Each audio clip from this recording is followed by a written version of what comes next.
I showed up to my father's lavish Christmas dinner, carrying a vintage bottle of imported wine, only to find the grand dining table perfectly set for 20 people and not a single chair for me.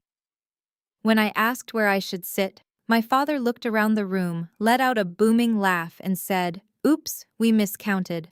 But then again, seats are only for family." The entire room erupted in laughter while I stood there humiliated and completely invisible to the people who were supposed to love me. I calmly set the bottle down, looked him in the eye, and said, "It seems I am not family then," before walking out into the freezing rain. 15 minutes later, his smug smile vanished completely, and that perfect table froze in absolute terror.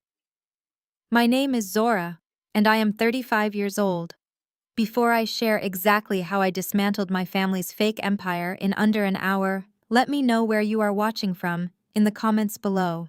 Hit that like button and subscribe if you have ever had to remind toxic relatives exactly who they are dealing with. The driveway of my father Winston's estate in the upscale suburbs of Atlanta looked like a luxury car dealership. Mercedes, Porsches, and Range Rovers were lined up perfectly along the sweeping circular drive. The house itself was a sprawling brick mansion that Winston had purchased over a decade ago to cement his status among the city's black elite.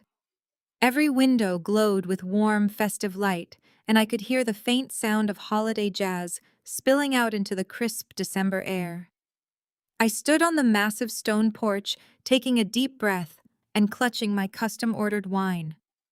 I had driven myself here from the city dressed in a sharp, understated charcoal pantsuit. I did not want to be here. For years I had maintained a rigid distance from my family's toxic dynamics, choosing to build my life in the shadows while they flaunted their perceived wealth in the spotlight. But Valerie, my mother, had called me 3 times that week, using her practiced guilt-inducing tone to insist that it was Christmas and the family needed to be whole. Like a fool, I let a tiny sliver of hope convince me that maybe things would be different this year. That maybe they had finally realized I was a person worthy of basic respect. I pushed the heavy oak door open and stepped into the grand foyer. The air smelled of expensive catering and Valerie's signature floral perfume. Laughter and the clinking of crystal glasses echoed from the formal dining room down the hall. I walked toward the noise, my heels clicking softly against the polished hardwood floors. As I crossed the threshold into the dining room, the conversation naturally dipped. 20 people were gathered around the massive mahogany table. Aunts, uncles, and prominent members of their social circle were already seated and dressed in their Sunday best. At the head of the table sat Winston holding a glass of scotch and wearing a tailored suit that probably cost more than some people's cars. Next to him was Valerie adjusting her signature pearl necklace, her face freezing into a tight, practiced smile the moment she saw me. I scanned the table looking for the empty place setting that would be mine. I checked the left side past my golden child sister Jasmine and her white husband Connor, who was already leaning back in his chair with an arrogant smirk. I checked the right side past my younger brother Jamal, who was busy texting on his phone, completely ignoring my arrival. There was no empty chair. Every seat was occupied. Every crystal water goblet was filled. Every napkin was perfectly folded on a charger plate. The table was full. I stood frozen near the doorway, the heavy bottle of wine suddenly feeling like a dead weight in my hands. "Excuse me," I said, keeping my voice carefully neutral, "but I think there might be a mistake with the seating arrangement." Winston set his scotch glass down with a heavy thud. The entire room went completely silent.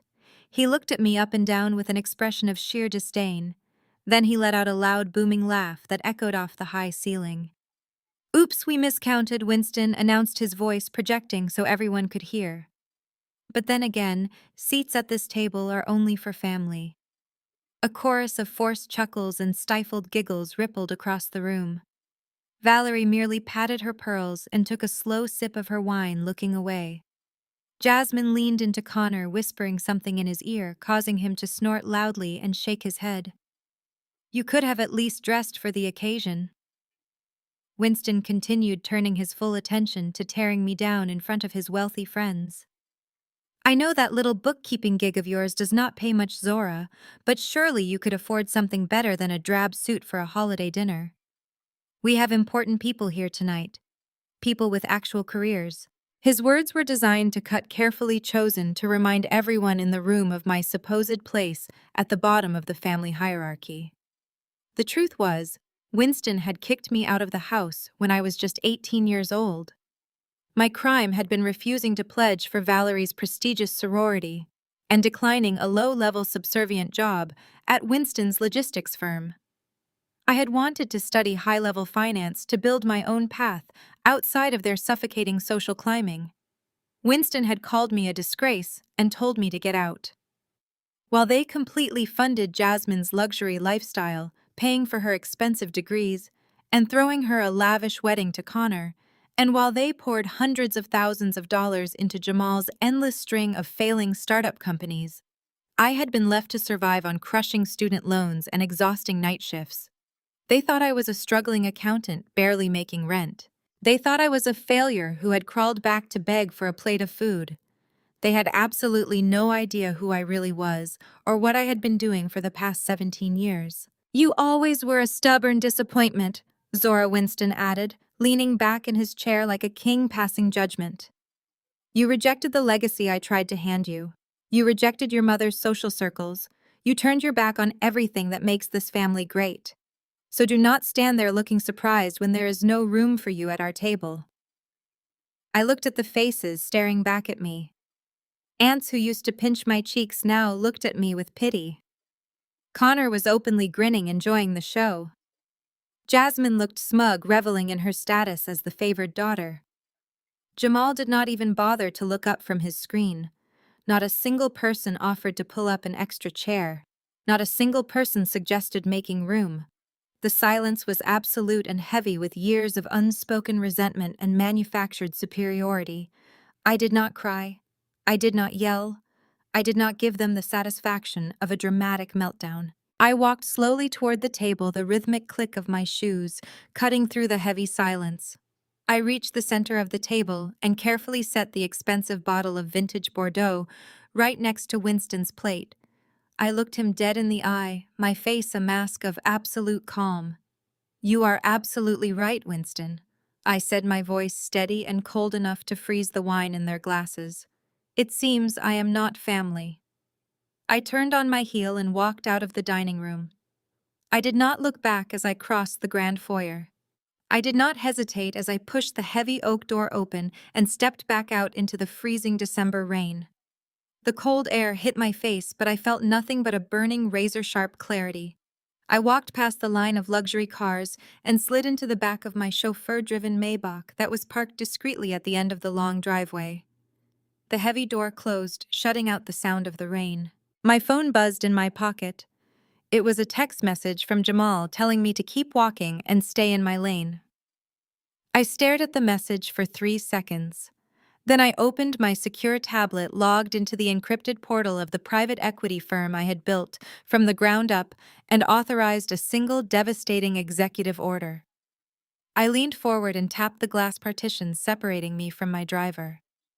"Give them exactly 15 minutes to enjoy their appetizers," I instructed softly.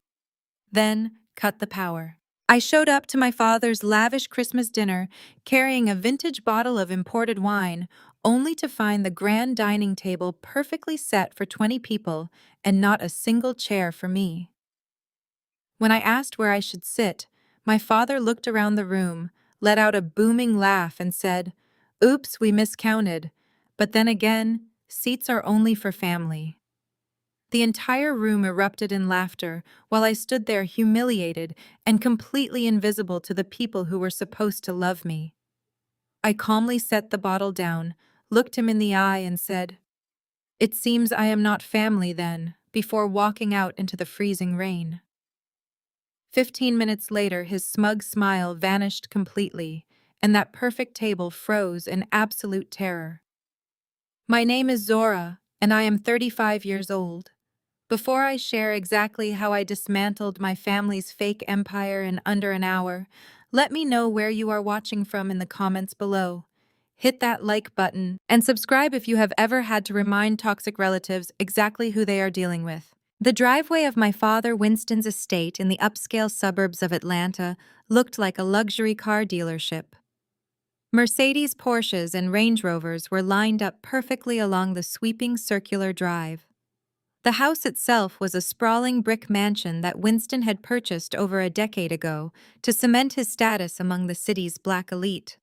Every window glowed with warm, festive light, and I could hear the faint sound of holiday jazz spilling out into the crisp December air. I stood on the massive stone porch, taking a deep breath and clutching my custom-ordered wine. I did not want to be here.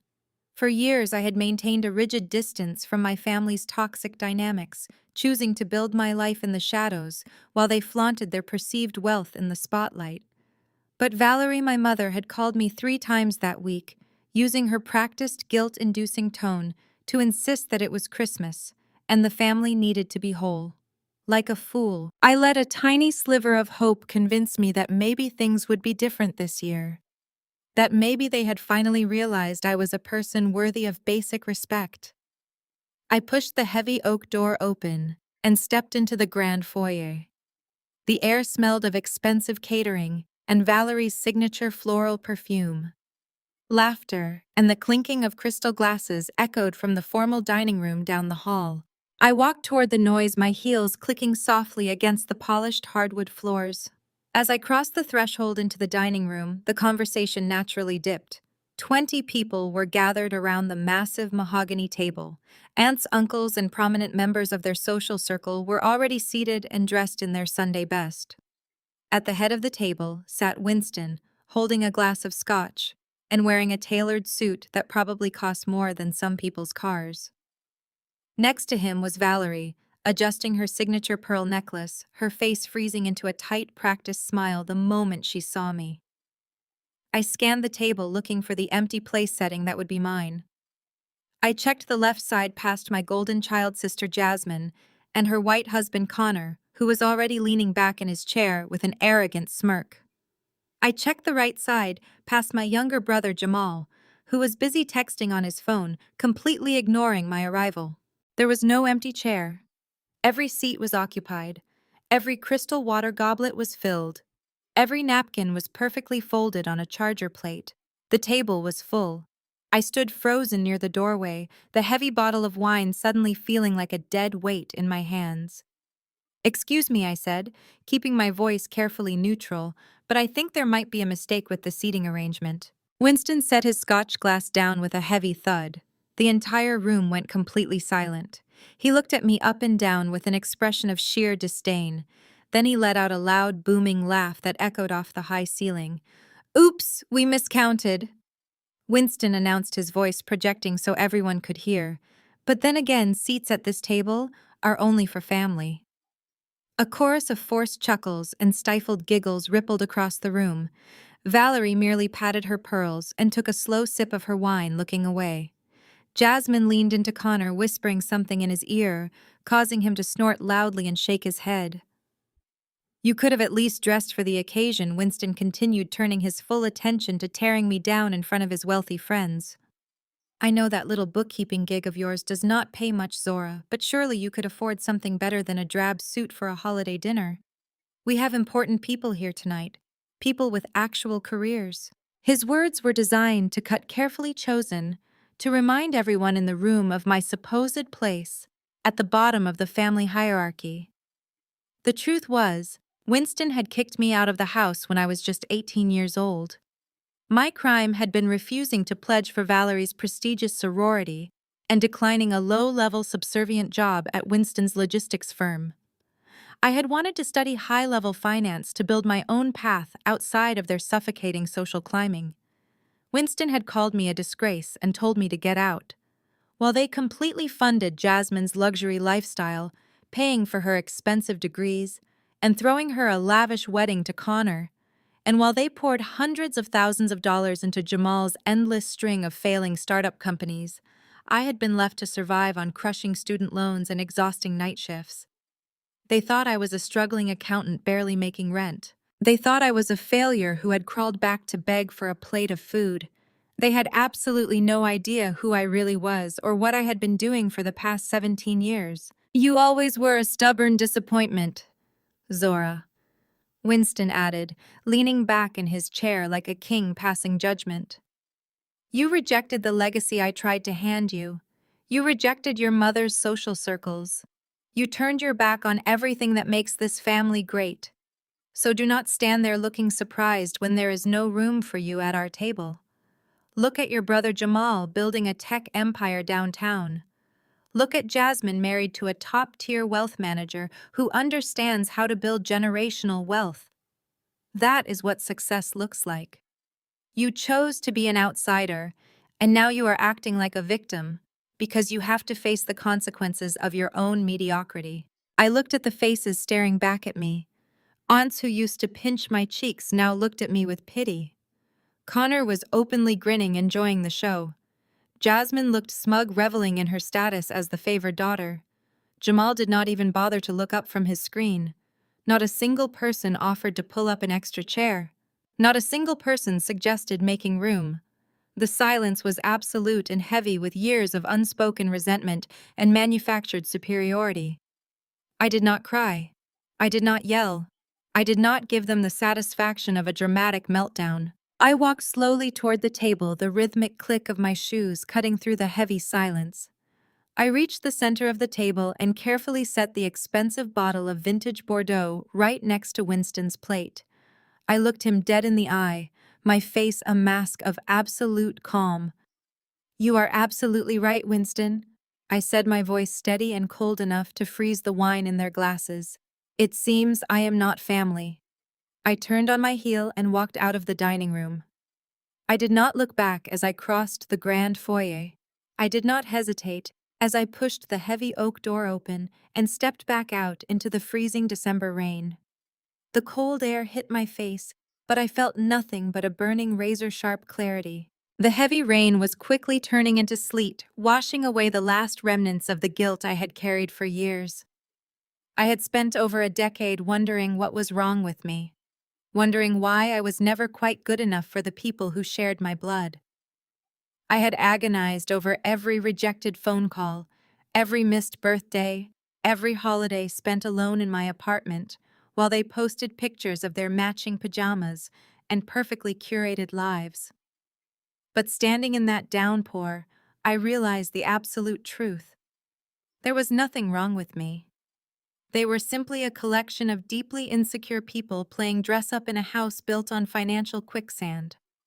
I walked past the line of luxury cars, ignoring the valet who rushed forward with an umbrella, and slid into the back of my chauffeur-driven Maybach that was parked discreetly at the end of the long driveway. The heavy door closed, shutting out the sound of the rain and sealing me in a quiet world of leather and soft ambient light. I took a deep breath, the scent of expensive upholstery grounding me in reality. My phone buzzed in my pocket, pulling my attention away from the glowing windows of the mansion. I pulled the device out and stared at the screen. It was a text message from Jamal. The words jumped off the illuminated display, dripping with the arrogant entitlement he had worn since childhood. Good job ruining the vibe again. Keep walking and stay in your lane. I read the message twice. Jamal, the brother, whose entire life had been subsidized by stolen funds and parental favoritism, was telling me to stay in my lane. A slow, genuine smile spread across my face. He had absolutely no idea whose lane he was currently parked in. I placed my phone face down on the leather seat and reached for the secure encrypted tablet secured in the console beside me. With a quick biometric scan, the screen flared to life, displaying the internal dashboard of the private equity firm I had built from the ground up over the last 12 years. My family thought I was a glorified bookkeeper pushing papers for minimum wage. They did not know I managed billions in distressed assets, acquiring and liquidating properties with surgical precision. They lived for the appearance of wealth, the flashy cars, the country club memberships, the designer clothes. I lived for the actual power that dictated who got to keep those things when the bills came due. I navigated through the highly classified interface, my fingers flying across the digital folders, until I found the exact file I was looking for. Winston's estate. The very same $12 million brick mansion I had just walked out of. The file contained everything they had been desperately trying to hide from their elite friends and from each other. Winston had secretly taken out a massive second mortgage on the property a year ago, bleeding the equity dry to fund Jasmine's luxury shopping habits and to keep Jamal's failing tech hub from declaring bankruptcy. The documentation showed the tragic inevitable spiral of a man trying to buy his children's love with money he no longer possessed. He had defaulted on the loan 90 days ago. The original bank had panicked and sold the distressed debt for pennies on the dollar to a private holding company. I tapped the screen, opening the ownership records. The holding company belonged to me. I had quietly purchased my father's debt 3 weeks ago, waiting for the perfect moment to see if they had changed, to see if there was any reason to show them mercy. Winston's speech at the table, the laughter of my sister, the smug grin of my brother-in-law, and Jamal's cowardly text message had provided my answer. I scrolled down to the final executive order pending authorization. The foreclosure had already been legally processed and finalized by a judge yesterday afternoon. The paperwork was ironclad, the eviction notices properly filed and ignored by Winston, who probably assumed his high-powered connections would magically save him at the final hour. All it required was my signature to execute the immediate physical possession of the property. I stared at the blinking cursor, feeling the ghosts of the 18-year-old girl who had been thrown out onto the street with a garbage bag full of clothes and a heart full of terror. She had cried that night, begging for a second chance, begging for a family that did not exist. I was not that girl anymore. I pressed my finger to the screen, authorizing the final execution protocol, and watched as the system confirmed the immediate deployment of my asset recovery teams. I leaned forward and gently tapped the glass partition separating me from my driver. He glanced at me through the rearview mirror, awaiting his instructions. "Give them exactly 15 minutes to enjoy their appetizers," I instructed softly, the cold satisfaction ringing clear in my voice. "Then cut the power." I sat in the back of my Maybach, watching the rain slide down the tinted windows. The engine hummed quietly, a stark contrast to the storm raging outside and the absolute destruction I was about to unleash inside.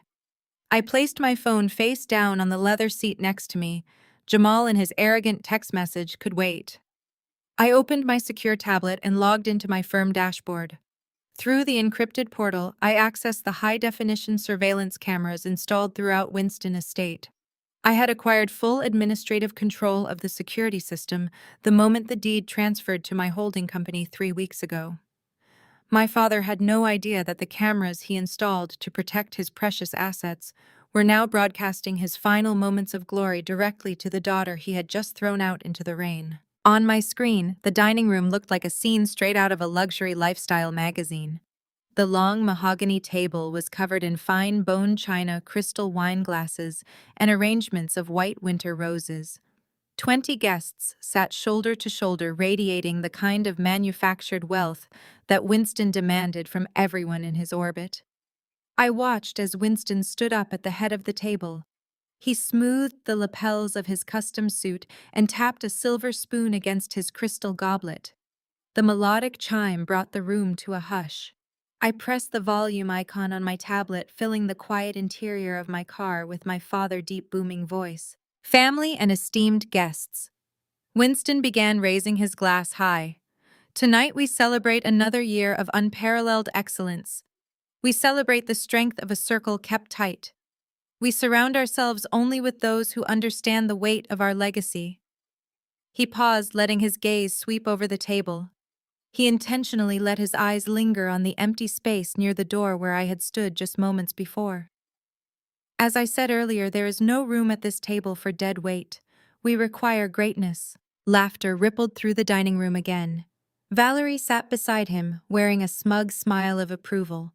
She adjusted her pearls, looking around to ensure the prominent socialites and country club members were absorbing every word of her husband's speech. "Look at my son, Jamal." Winston continued, pointing his glass toward the right side of the table. Jamal sat up straighter, puffing out his chest. Building a technology empire right in the heart of downtown Atlanta. He is the very definition of modern Black excellence, pushing boundaries and securing our family name for the next century. I stared at the screen, my face completely blank. Jamal Tech Hub was a sinking ship. He had been bleeding money for months, masking his failures behind expensive leased cars and VIP tables at clubs. But Winston only cared about the optics. And my beautiful daughter, Jasmine Winston, said, his voice softening with manufactured affection. Jasmine beamed, placing her hand over her heart. She and Connor represent the perfect union of tradition and wealth. Connor brings that old money stability to the table, managing portfolios for the top 1%. Together they show everyone what it means to be part of the true elite. Connor raised his glass in a mock salute, a smug grin plastered across his face. He leaned over and kissed Jasmine on the cheek, playing the role of the perfect wealthy husband. I checked the digital clock in the corner of my tablet screen. 14 minutes and 45 seconds had passed since I gave the order. To family, Winston declared, his voice reaching a crescendo. To wealth, to legacy, and to keeping our standards impeccably high. The entire table raised their glasses in unison, murmuring agreements and congratulations. They brought the expensive wine to their lips, ready to toast to their own perceived supremacy. The digital clock on my tablet struck exactly 15 minutes. I tapped the execution command on my screen. Inside the mansion, the transition was instantaneous and violent. The massive crystal chandeliers above the dining table died instantly. The soft ambient lighting illuminating the expensive artwork vanished. The entire estate plunged into absolute suffocating darkness. Screams erupted from the dining room. I could hear Jasmine shrieking in the pitch black, while Valerie demanded to know who bumped into her chair. The sound of a crystal glass shattering against the hardwood floor echoed through the audio feed. For exactly 10 seconds, the room was a chorus of privileged panic. People who spent their entire lives controlling every variable were suddenly stripped of their power. Then the heavy industrial hum of the estate backup generators kicked on. The system I had deliberately recalibrated earlier that week bypassed the warm, decorative lighting. Instead, the emergency circuits activated the harsh, unyielding security lights. Bright, sterile white light flooded the dining room, stripping away the glamorous ambiance. The harsh glare highlighted the deep wrinkles on Valerie's face and the sheer terror in Winston's eyes. "What is the meaning of this?" Winston roared, slamming his hands down on the mahogany table. "Get the caterers in here right now. Find the breaker box." The dining room doors swung open, but it was not a catering manager rushing in to apologize. The 10 staff members who had been serving the meal marched into the room in perfect unison. They still wore their crisp white shirts and black vests, but their entire demeanor had shifted. They no longer carried themselves like subservient waitstaff, hoping for a decent tip. They moved with the cold, calculated efficiency of a military unit. The head of the team, a tall, broad-shouldered man named Sterling, stepped forward. He did not offer an apology. He did not flinch at Winston screaming. He simply raised his right hand and gave a sharp two-finger signal to his team. The staff immediately descended upon the table. They did not ask for permission. They did not wait for the guests to finish chewing. A woman standing next to Valerie reached down and snatched the plate of prime rib right out from under her fork. Another staff member grabbed the crystal wine glasses, pouring the expensive vintage back into plastic industrial jugs. "Excuse me," Valerie shrieked, jumping out of her chair and clutching her pearls. "What do you think you are doing? Do not touch my plate. Do you know who I am?" The staff member ignored her, completely grabbing the silver charger plate and tossing it into a heavy-duty plastic crate. "Hey," Connor yelled, standing up and pointing a finger at Sterling. "You people need to back off right now. You are ruining the event. I will personally make sure your catering company never works in this state again. We are withholding your payment." Sterling did not even look at Connor. He walked directly to the head of the table where Winston stood frozen in rage. Sterling reached out and picked up the $500 bottle of wine I had brought. He casually screwed the cork back on and placed it under his arm. "I demand an explanation," Winston bellowed, his face turning an ugly shade of purple. "Who is in charge of this crew?" "I am Winston. I own this estate. I demand you leave my dining room and send your manager to me immediately. I will have you all arrested for theft." Sterling stood perfectly still, his expression entirely unbothered by the wealthy man throwing a tantrum in front of him. "We are not a catering company, sir," Sterling said, his voice deep and completely devoid of emotion. "And we are not stealing anything. We are property preservation agents. We are currently securing the assets on the premises." Winston blinked, the harsh security lights reflecting off the sweat suddenly forming on his forehead. "Property preservation," he repeated, his voice losing a fraction of its booming volume. "What are you talking about? I did not hire any property preservation team." "No, sir, you did not," Sterling replied. Sterling reached inside his black vest and pulled out a sleek titanium iPad. He tapped the screen once, turning the brightness all the way up. He held the device out, offering it to Winston. "The new owner did," Sterling said. "She would like a word with you." Winston's hands shook as he reached out and took the iPad.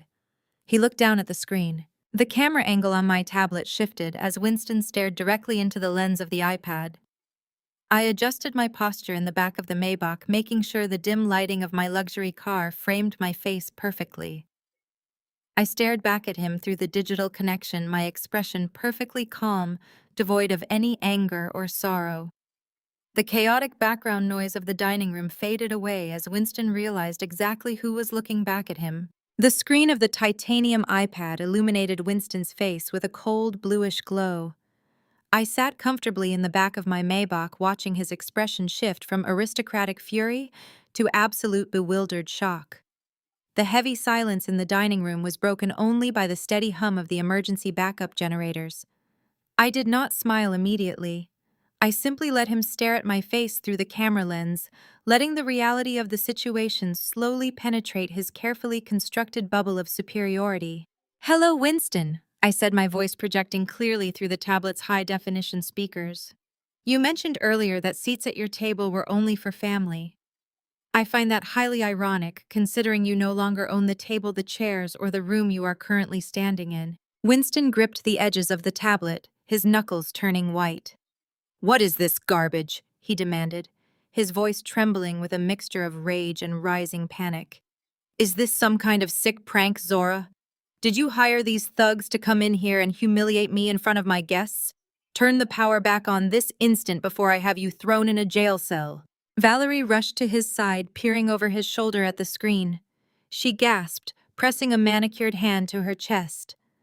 "Zora, how dare you?" she shrieked. "You ruin our Christmas dinner because you are jealous of your sister and brother. I am calling the police right now." "I advise against that, Mother," I replied, keeping my tone flat and conversational. "If you call the police, they will ask to see the deed to the property, and that will only speed up your physical removal from the premises." I shifted my gaze to the tall property preservation agent standing beside Winston.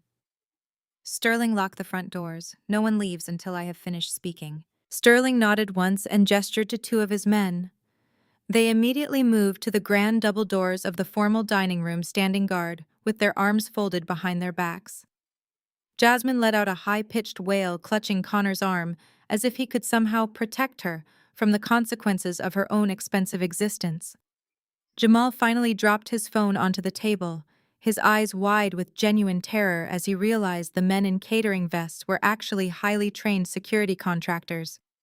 The elite guests seated around the mahogany table began to shift uncomfortably in the harsh emergency lighting. "You listen to me, you bitter little girl," Winston spat, leaning closer to the tablet camera so his face filled my screen. "I am Winston Caldwell.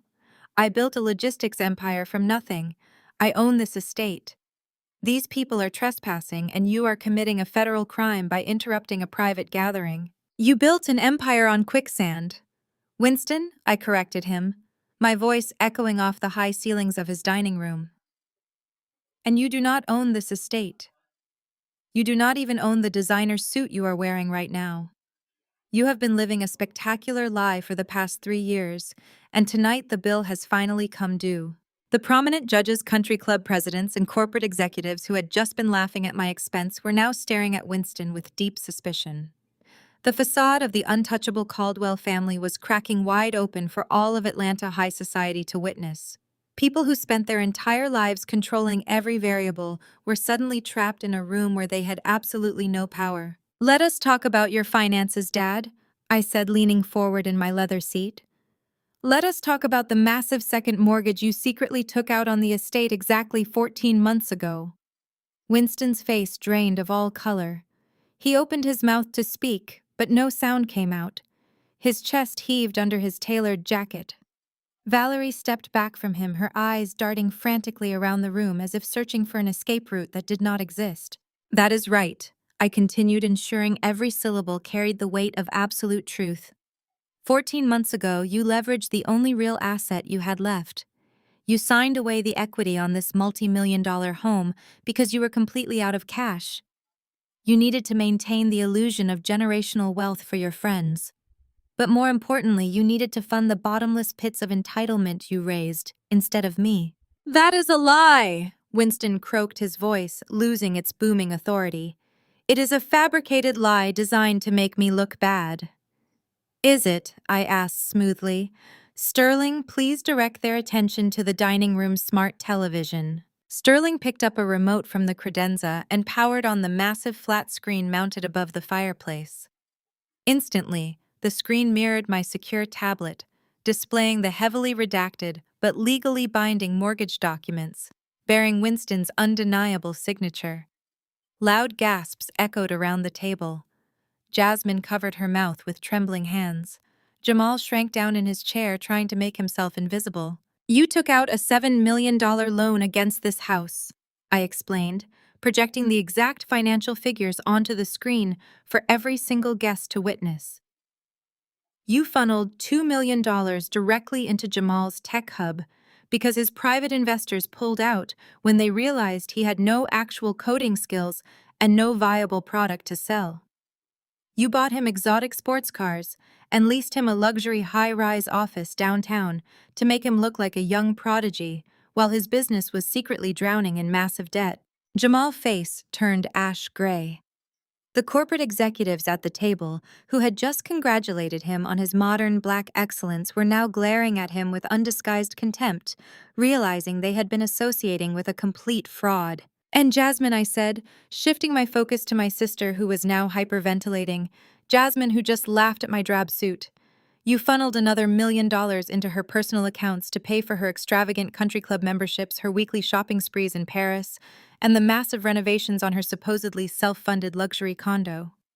You bled your own estate dry so your golden children could continue playing pretend while you secretly hovered on the brink of absolute ruin. Valerie turned to Winston, her voice trembling with a mixture of fear and betrayal. Winston, tell them she is lying. Tell them we own this house. Tell them we have the money. He cannot tell you that, Mother, because he defaulted, I stated, dropping the final heavy hammer on their fragile reality. You missed your first mortgage payment exactly 90 days ago. You thought your banking connections would give you a grace period. You thought you could charm your way out of a legally binding contract just like you charm your way through life. But commercial banks do not care about your social standing, Winston. They only care about liquidity. And when you failed to produce the cash, they classified your loan as toxic distressed debt and sold it off to the highest bidder to immediately recoup their losses. Winston was breathing heavily now. The confident, arrogant patriarch who had humiliated me in front of this exact audience 15 minutes prior was now sweating profusely under the unforgiving security lights. His wealthy friends were openly whispering, pointing at the financial documents displayed on the television and pulling out their own cell phones. The absolute destruction of his social standing was happening in real time, and there was nothing he could do to stop it. This is classified banking information, Winston shouted, his voice cracking with raw desperation. This is highly illegal. How did you get this data, Zora? Did you hack a commercial bank? I will have you destroyed for this. I will bury you in litigation until you are entirely bankrupt. Who gave you these files? Who bought my debt? Tell me who holds the note to my house right now. I sat back against the plush leather seat of the Maybach, allowing a slow, genuine smile to spread across my face. I looked through the camera, watching the man who had discarded me like trash demand answers from the daughter he claimed was an utter failure. The sheer poetry of the moment was sweeter than any revenge I could have imagined during those cold, lonely nights building my empire. No one gave me the files, Winston, I replied. my voice dropping to a deadly calm whisper that commanded the absolute attention of everyone in the room. I did not hack a bank. I did not steal your financial information. Then how Winston screamed, slamming his fist on the mahogany table so hard the crystal glasses rattled. Because I bought the debt. I said the words, landing like physical blows in the silent dining room. I am the founder and sole owner of Vanguard Equity Partners.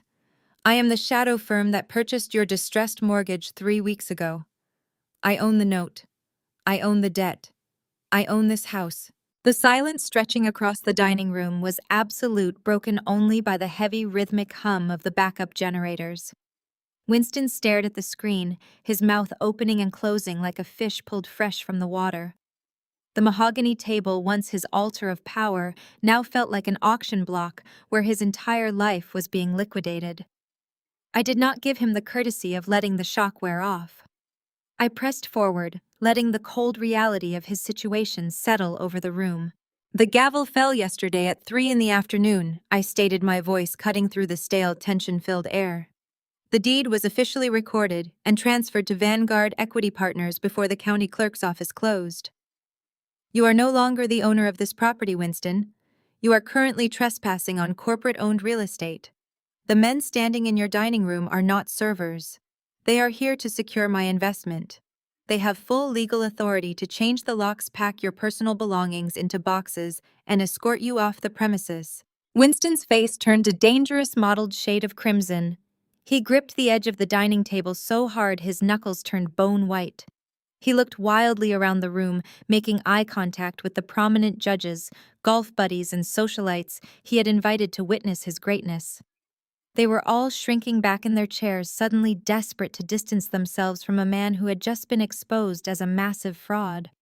Valerie let out a strangled gasp, clutching the back of her chair, as if the floor might literally drop out from beneath her. "You cannot do this," Winston stammered, his voice stripped of its usual commanding baritone. It sounded thin, reedy, and thoroughly desperate. "I am your father. You cannot evict your own family on Christmas. There are laws against this. There are grace periods. I have lawyers." "You had lawyers," I corrected him smoothly. "You stopped paying their retainer 6 months ago when you redirected your remaining liquid cash to cover the lease on Jamal's imported sports car. Your legal team dropped you as a client last Tuesday. You have absolutely no one left to shield you from the consequences of your own financial negligence." Winston's eyes darted frantically around the room, searching for a lifeline. His gaze bypassed Jamal, who was currently staring at his empty plate in a state of catatonic shock, and locked onto the man sitting to his left.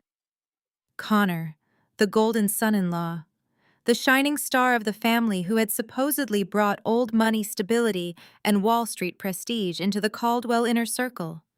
Winston pointed a trembling finger at the iPad screen. "Connor," Winston barked desperately, trying to summon the ghost of his former authority. "Connor, deal with this. You are a senior wealth manager. You understand these predatory tactics. Tell this bitter little girl what your firm is going to do to her. Shut this down right now." Connor sat up perfectly straight, adjusting the cuffs of his bespoke suit. He wore the expression of a man who firmly believed he was the smartest person in any room he entered.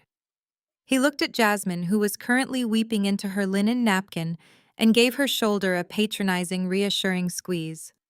He stood up slowly, ensuring every guest at the table was watching him play the role of the valiant white knight riding in to slay the rogue dragon. He walked over to Winston, projecting an aura of supreme, unbothered confidence, and looked down at the iPad screen. "Listen to me very carefully." Zora Connor began using the slow, exaggerated tone one might use to scold a misbehaving toddler. "I do not know what kind of shadow games you think you are playing, or what incredibly shady backdoor deals you used to acquire this debt, but you have made a massive miscalculation. You are out of your depth. You are dealing with real money and real power now, not whatever amateur hour bookkeeping you do in your rundown apartment." I rested my chin on my hand, looking back at him through the camera. Connor had always hated me. From the moment Jasmine brought him home, he had recognized that I did not buy into his manufactured charm. He had spent years dropping condescending remarks about my lack of pedigree, my career choices, and my refusal to worship at the altar of his supposed success. Now he thought he was finally going to put me in my place. I work for one of the most ruthless wealth management firms on the eastern seaboard. Connor continued leaning closer to the microphone, his blue eyes flashing with arrogant hostility. I manage portfolios worth more than your entire fake equity firm. If you do not call off these goons and reverse this fraudulent foreclosure within the next 5 minutes, I will personally unleash a legal firestorm on you. I will file an emergency injunction to halt this eviction. I will sue you for corporate harassment, predatory lending practices, and intentional infliction of emotional distress. I will tie your little company up in frivolous litigation for the next decade until you are completely bankrupt and begging us to settle. The wealthy guests at the table began to murmur, visibly relaxing as Connor threw around his heavy legal jargon. Valerie let out a loud, theatrical sigh of relief, pressing a hand to her forehead. She looked at Connor with pure adoration, clearly believing that her perfect son-in-law had just saved their social standing and their home. Jasmine sat up straighter, drying her eyes and glaring at the screen with renewed hostility. You are nothing but a sad, bitter outcast, Zora. Connor sneered, his lips curling into a cruel, vicious smile. You have spent your entire life pressing your nose against the glass, jealous of Jasmine, jealous of Jamal, and jealous of the life Winston built. You thought you could pull a fast one and play the boss for a night to make yourself feel important. But you are not important. You are a nobody. Now call off your dogs and get off our property before I destroy you. Connor crossed his arms over his chest, standing shoulder to shoulder with Winston, presenting a united, impenetrable front of masculine authority. He waited for me to break. He waited for me to realize that I had flown too close to the sun and had been burned by his superior intellect and vast resources. I did not blink. I did not shift my gaze. I simply looked at the man who had spent the last 5 years funding his wife's vanity projects with money that did not belong to him. The sheer audacity of his threats was almost intoxicating. He was standing on the deck of the Titanic, threatening the iceberg with a lawsuit. I let the silence stretch for 5 agonizing seconds, watching the smug satisfaction on Connor's face slowly begin to waver. I leaned forward in the leather seat of the Maybach, resting my hands on my lap. My eyes narrowed, capturing his gaze through the digital feed, locking him into a trap he did not even realize had been sprung. Winston, I said, my voice cutting through Connor's arrogant posturing with the precision of a surgical blade. Hand the iPad to Connor. Let us show everyone how much wealth he is actually managing. Winston stood frozen in the harsh glare of the emergency lights. His chest rose and fell in shallow, jagged breaths as the reality of his total financial ruin settled over him. He looked down at the titanium iPad in his hands, as if it were a venomous snake about to strike. Slowly, his gaze shifted to Connor. The arrogant son-in-law who just seconds ago had promised to unleash a legal firestorm upon me was now remarkably quiet. Hand it to him, Winston, I commanded, my voice echoing through the dining room speakers with absolute authority. Let the top-tier wealth manager see exactly what he is managing. Winston swallowed hard, his Adam's apple bobbing above his silk tie. He practically shoved the device into Connor's chest. Connor stumbled backward slightly, his polished veneer cracking as he gripped the edges of the tablet. The moment his fingers braced against the screen, the massive smart television mounted above the dining room fireplace shifted its display. My face minimized into a small picture-in-picture box in the top right corner. The main screen was instantly replaced by a series of highly classified banking documents stamped with the official seal of the Blackwood Generational Trust. Loud gasps rippled across the mahogany table. The elite judges, corporate executives, and country club socialites leaned forward in their chairs, their eyes widening as they recognized the deeply guarded financial records.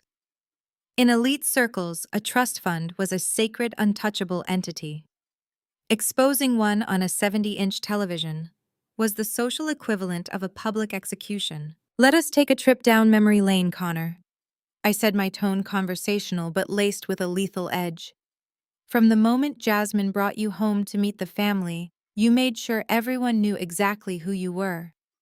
You were a Blackwood. You came from old money.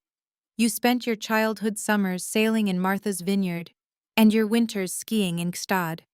You made a point to mock my state college education, You called my first job a cute little hobby for the working class. You built your entire identity in this family on the myth of your untouchable generational wealth. Connor's face turned a sickening shade of pale gray. He opened his mouth to speak, but his usually sharp tongue failed him. He looked frantically at the screen above the fireplace, his blue eyes darting back and forth across the lines of digital text. I directed my property preservation team leader, who was still standing at attention near the head of the table. Sterling, please zoom in on the primary ledger for the year 2023. Sterling reached over Connor's shoulder, tapped the screen of the iPad, and the television display magnified a specific column of numbers. The text was highlighted in glaring, undeniable red. For a man who manages portfolios for the top 1%, you are remarkably terrible at managing your own. I observed, watching the horror wash over Connor's face. 2 years ago, you executed a massive, unapproved liquidation of your principal assets. You drained the Blackwood Generational Trust down to the very last cent. The balance is zero, Connor. You have been running on fumes and credit card debt for 24 consecutive months. That is illegal! Connor suddenly shrieked, his voice pitching upward in pure panic. He pointed a trembling finger at the television screen. You are violating federal banking privacy laws. You hacked my personal accounts. I will have you thrown in a federal penitentiary for cybercrimes, Zora. You cannot access my trust fund. I let out a soft, chilling laugh that filled the silent dining room. I did not hack anything, Connor. 6 months ago, when Winston was desperately trying to keep his logistics company afloat, he attempted to secure a short-term bridge loan. You confidently stepped up and signed the paperwork as his primary financial guarantor. You legally submitted your trust fund details as collateral to the bank. When my private equity firm acquired Winston's distressed debt, we acquired the right to fully audit every single person who co-signed his toxic loans.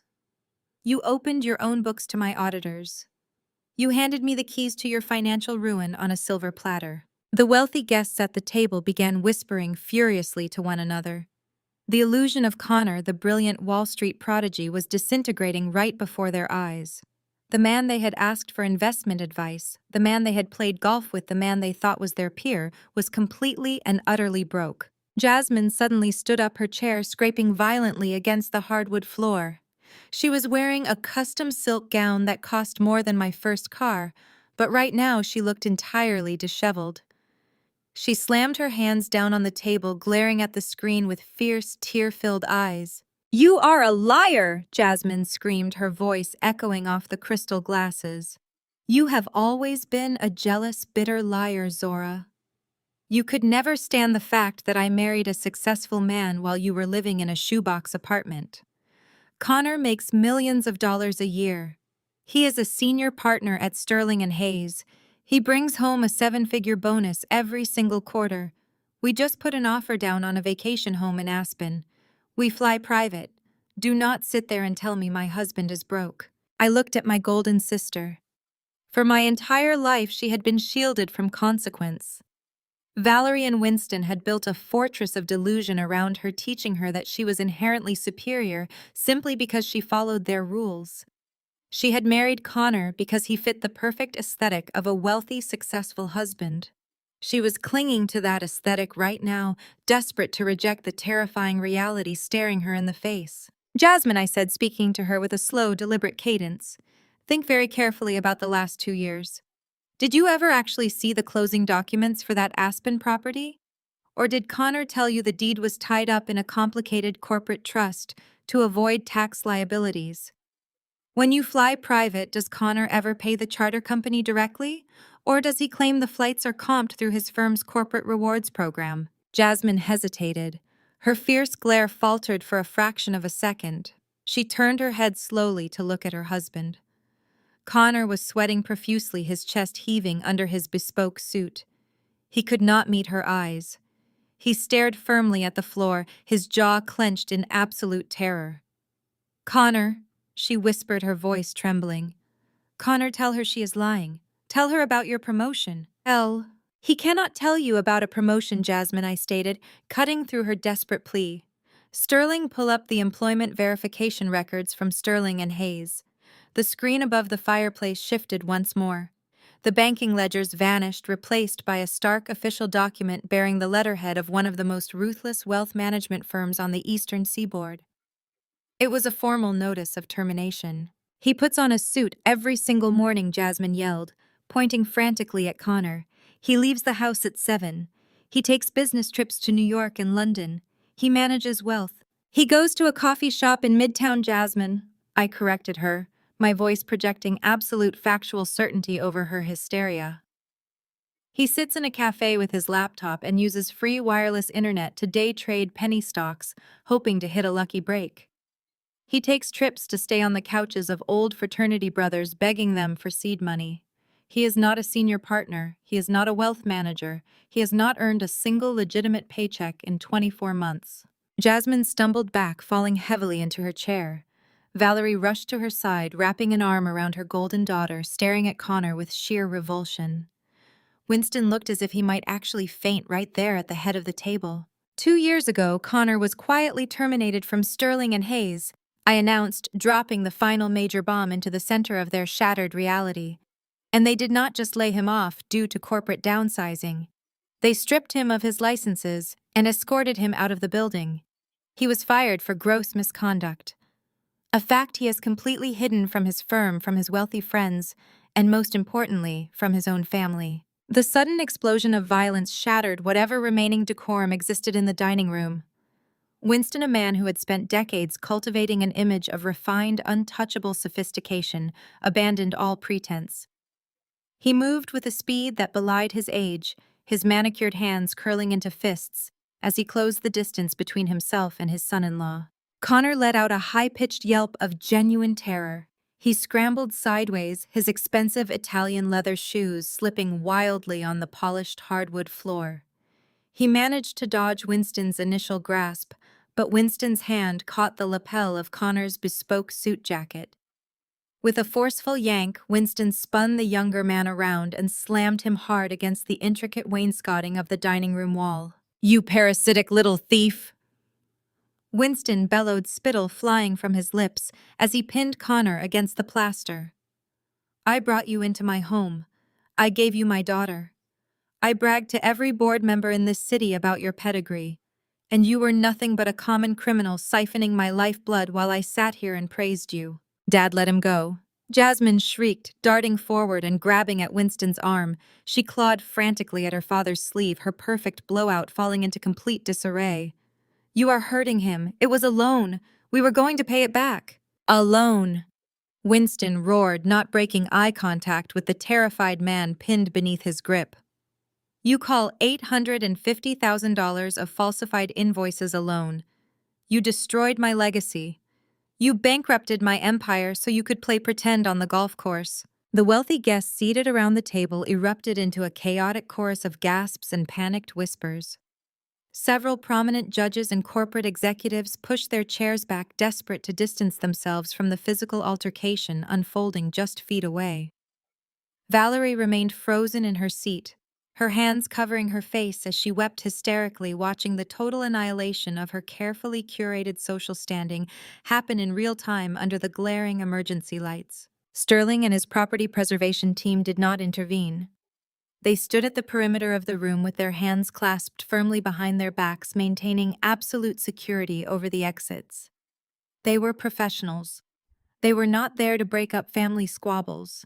They were there to ensure the property remained secure until the current occupants were legally removed. Through the digital feed on my tablet, I watched the chaos with cold, detached precision. I had spent 17 years imagining what it would take to finally break the illusion they lived in. I had wondered if losing their money would be enough. But watching Winston tear into Connor, watching Jasmine defend a criminal over her own father, I realized the money was secondary.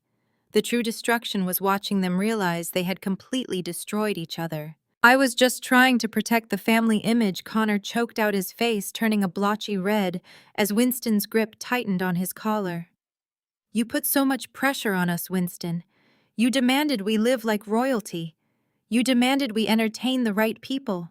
How was I supposed to afford it on a junior advisor's salary before I lost the job? I did what I had to do to survive in your world. You made me this way. Do not you dare blame me for your thievery, Winston shouted, shaking Connor so hard the younger man's head bounced against the floral wallpaper. You are a fraud.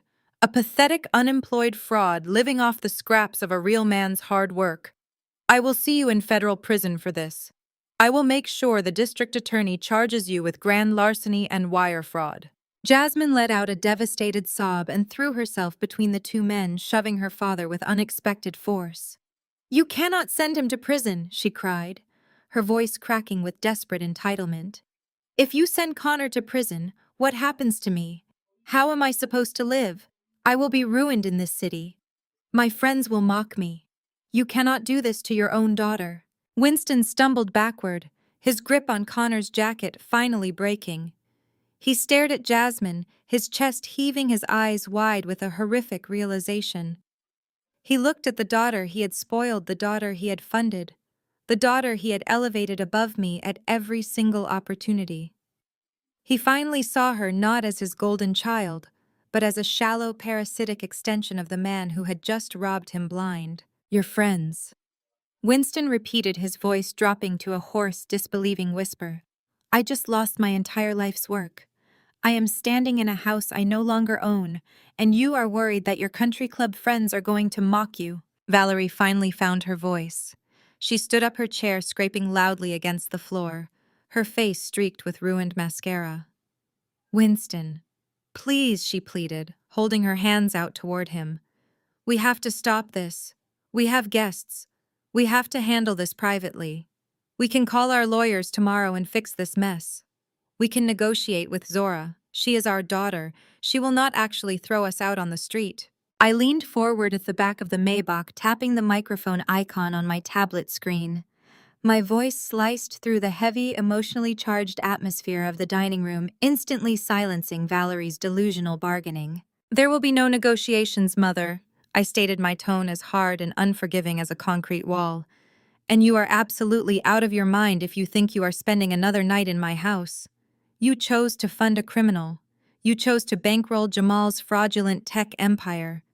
You chose to ignore the financial reality crashing down around you because you cared more about the optics of wealth than actual stability. I looked directly at Winston, who was now leaning heavily against the dining table, looking like a man who had aged 2 decades in 20 minutes. You called me a bitter outcast, Winston, I reminded him, making sure every guest in the room heard the exact words he had used against me. You said I lacked pedigree. You said I lacked ambition. You said I was not fit to sit at your table. But the truth is, I was the only person in this family actually doing the work. While Connor was forging invoices and Jamal was playing CEO with your money, I was building an impenetrable fortress of capital. Winston squeezed his eyes shut, shaking his head slowly, as if trying to deny the reality of the situation. Zora, please, he whispered, the arrogance entirely stripped from his voice. I am ruined. I have nothing left. Do not do this tonight. Not in front of everyone. I felt a brief, fleeting twinge in my chest, a phantom echo of the girl who used to crave this man's validation. But I looked at the dark, rainy night outside my tinted windows, remembering the 18-year-old girl who had been cast out into a similar storm with nothing but a trash bag and a broken heart. You have absolutely no right to ask me for grace, I replied, my voice echoing with finality. You told me I was not family.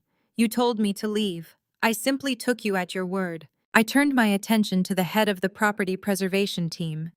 Sterling, it is time to conclude this business.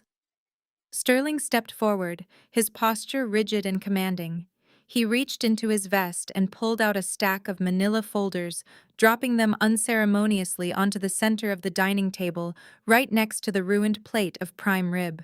As the legal representative of Vanguard Equity Partners, I am officially executing the writ of possession on this property, Sterling announced, his voice booming through the room with absolute legal authority. The foreclosure is final. The grace period expired at 5 o'clock this evening. Everyone currently residing in this structure has exactly 10 minutes to gather whatever personal items they can carry and vacate the premises. Valerie let out a piercing scream, dropping back into her chair as if her legs had been cut out from under her. 10 minutes, she shrieked. You cannot evict us in 10 minutes. Where are we supposed to go? All of my clothes, my jewelry, my entire life is in this house. Whatever you cannot carry in the next 10 minutes becomes the legal property of my firm, mother, I stated coldly. I suggest you stop crying and start packing. Jamal, who had remained entirely silent during Connor's destruction, suddenly scrambled out of his chair. He grabbed his phone and darted toward the hallway, his face panicked. Wait! Jamal yelled, his voice cracking. My servers! My entire tech company's mainframe is in the guest house. I have to get my equipment. If I lose those servers, I am dead. I smiled, watching my brother desperately try to salvage the illusion of his success.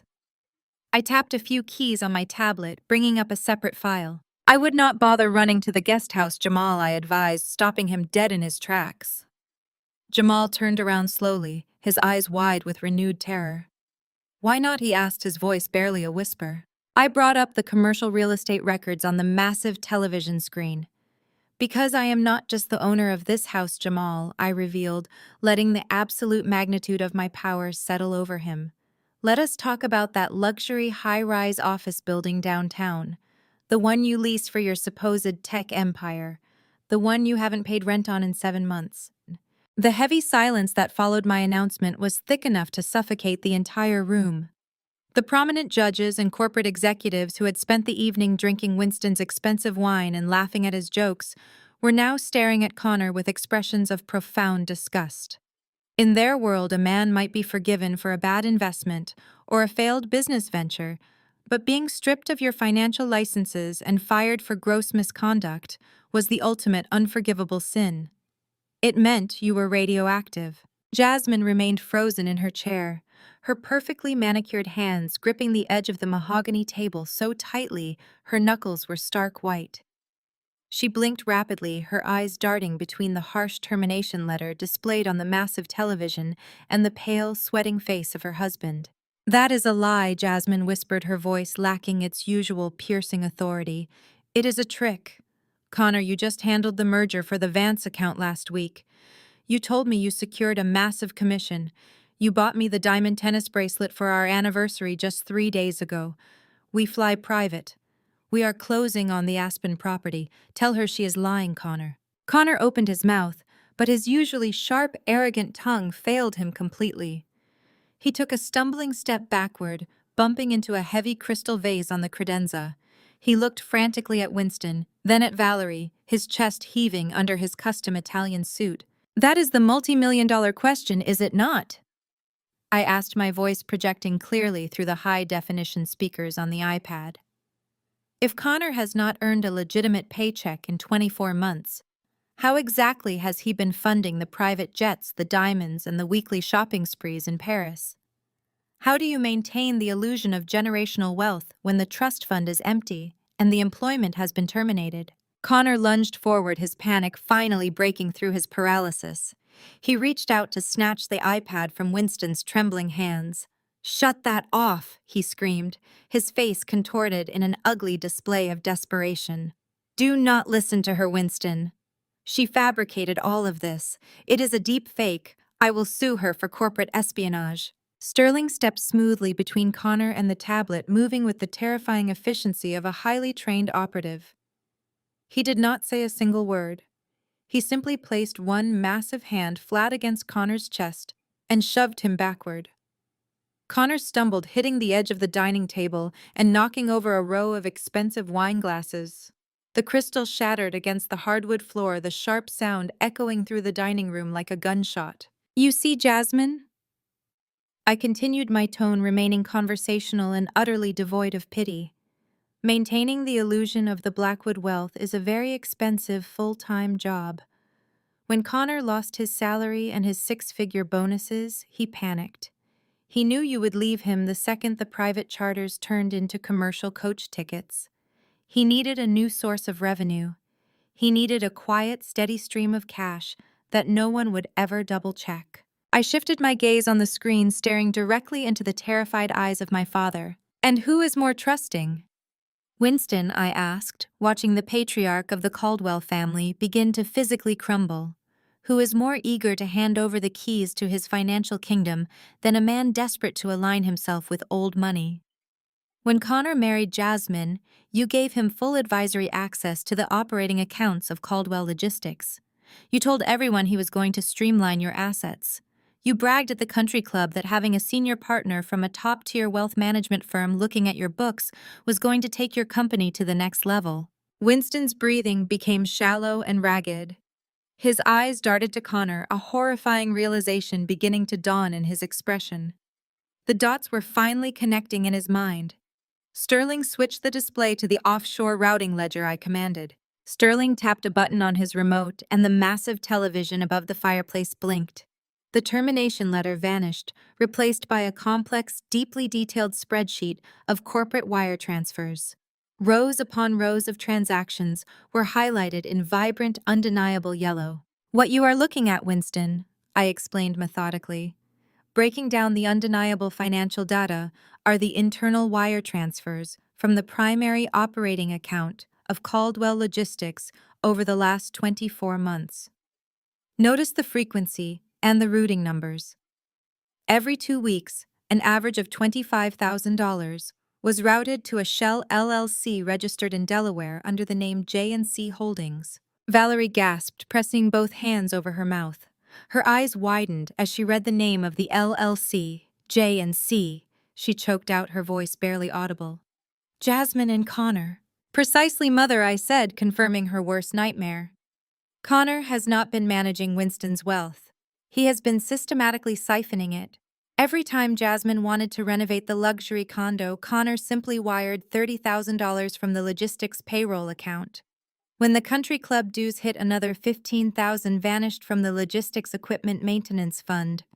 That diamond tennis bracelet Jasmine is wearing right now was paid for by the severance packages Winston had to deny his warehouse workers when the company mysteriously ran out of cash." The corporate executives seated around the table began to actively pull away from the Caldwell family, pushing their heavy dining chairs back toward the walls. They were no longer just witnessing a family dispute. They were witnessing a confession of grand larceny and corporate embezzlement. "You thought your business was failing because of the economy, Winston." I continued, driving the blade deeper into his shattered ego. "You thought the supply chain issues were squeezing your profit margins. You took out that disastrous $7 million second mortgage on this estate because Caldwell Logistics was bleeding cash and you could not meet your quarterly obligations. But your company was not failing. It was being actively bled dry by the man standing right in front of you." Connor was shaking his head rapidly, sweat dripping down his temples and ruining his pristine collar. It was a loan, he choked out, holding his hands up defensively as Winston slowly turned to face him. "Winston, it was just a temporary bridge loan. I was day trading. I had a sure thing on a tech IPO. I was going to put it all back before the annual audits. I swear to God I was going to put it back." "You embezzled nearly $2.4 million over 2 years, Connor," I stated, my voice cold and absolute. "You did not put a single dime back into those accounts. You spent it on bespoke suits, luxury cars, and keeping your wife draped in stolen diamonds so the country club set would not realize you were completely broke. You robbed your own father-in-law blind to pay for your vanity." Jasmine let out a devastated sob, looking down at the heavy diamond bracelet glittering on her wrist as if it had suddenly caught fire. She ripped it off her arm and threw it onto the table, sobbing uncontrollably. Connor looked frantically at his wife and then back to his father-in-law. He realized the wealthy facade had completely failed, and his instinct for self-preservation kicked in. He pointed an accusing finger at Jasmine. "She never stopped spending," he yelled, his voice cracking with hysteria. "She demanded the lifestyle, Winston. She refused to look at a budget. If I told her no, she threw a tantrum and threatened to leave me. I had to do it to keep her happy. She is a parasite." Winston turned fully toward Connor. The shock and devastation that had paralyzed the patriarch's face was completely gone. In its place was a terrifying, lethal quiet. The man who had spent decades cultivating an image of refined, untouchable sophistication abandoned all pretense.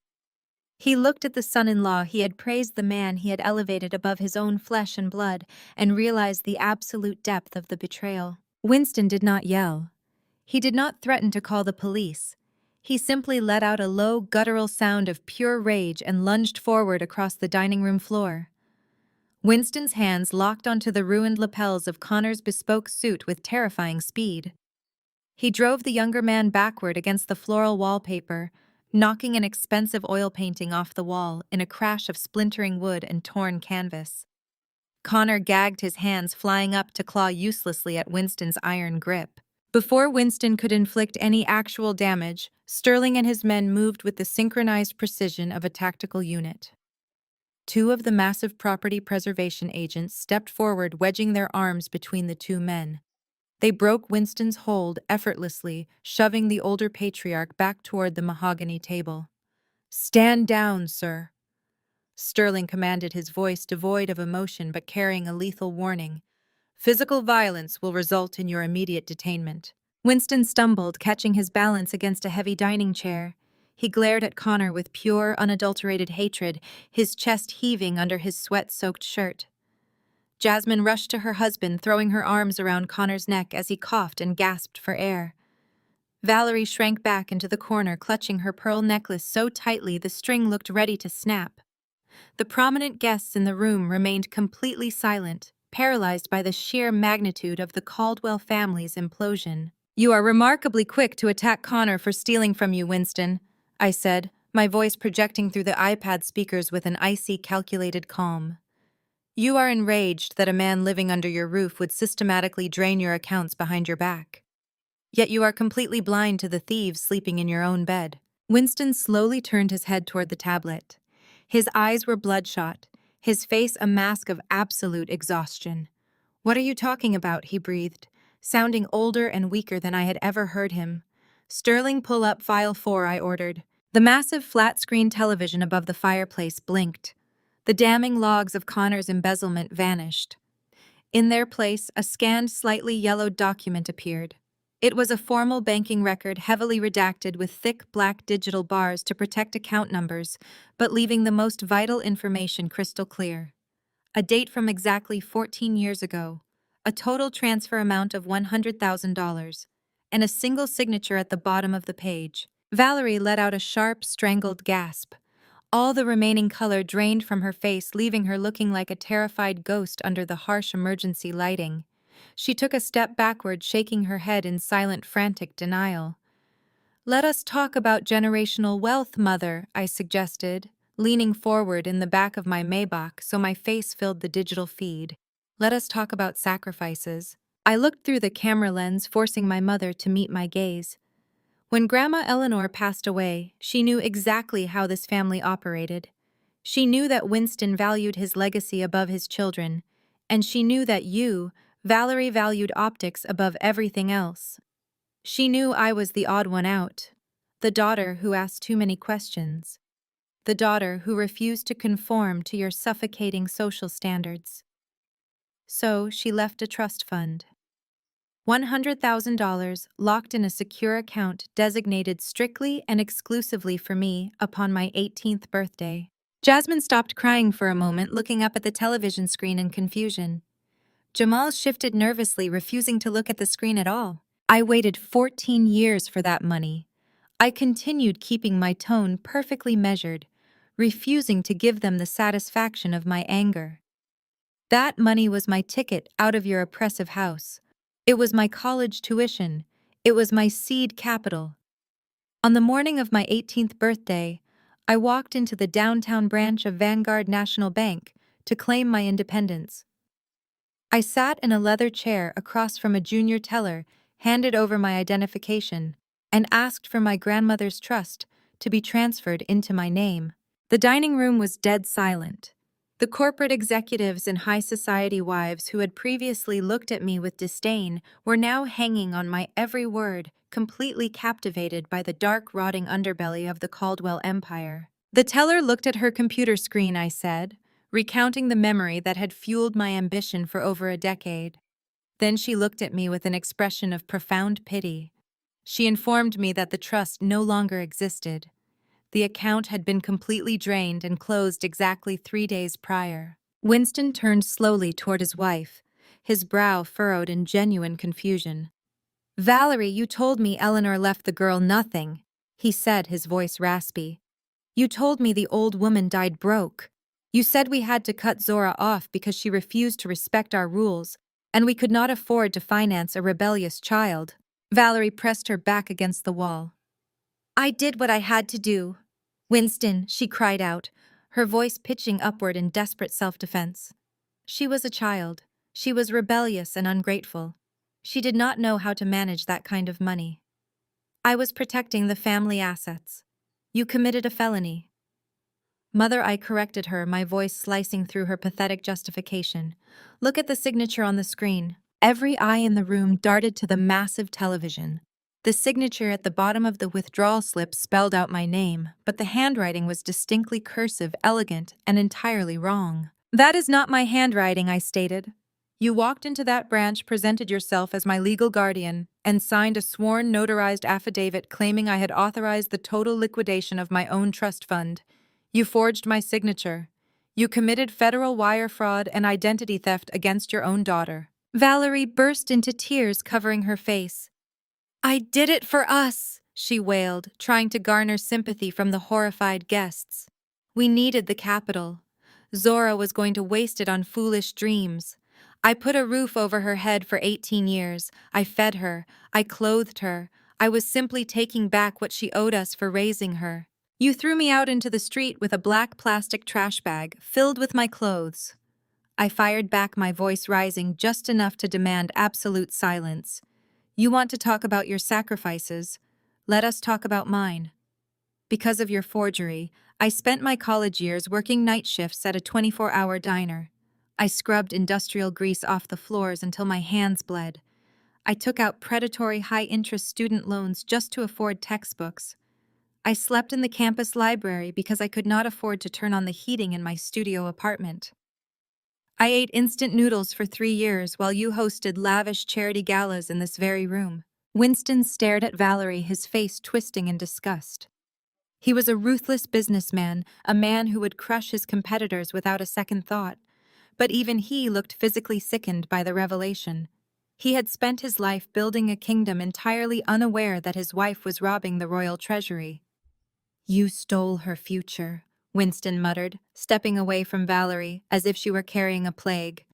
You committed federal fraud behind my back. But I did not just survive Valerie, I continued refusing to let them control the narrative for another second. I built an empire. I learned how to track money. I learned how to identify toxic debt, fraudulent accounts, and hidden liabilities. I learned how to read the fine print because of what you did to me. You created the very monster that is currently taking your house. Valerie shook her head, tears ruining her expensive makeup. You do not understand, Zora, she pleaded, stepping toward the iPad. We needed that money. The logistics company was having a slow quarter. We had to maintain our standing in the community. I spent that money keeping this family afloat. I let out a sharp, humorless laugh. My eyes shifted from my weeping mother to the opposite side of the table. I locked my digital gaze onto the one person who had remained entirely too quiet during this revelation. You love to play the martyr, mother, I said, my voice dropping back to a deadly conversational calm. You love to scream about your sacrifices, but you did not steal my grandmother's money to put food on the table. You did not use it to save Winston's company. You stole my future to fund a very specific, highly classified vanity project. I stared directly at the golden boy.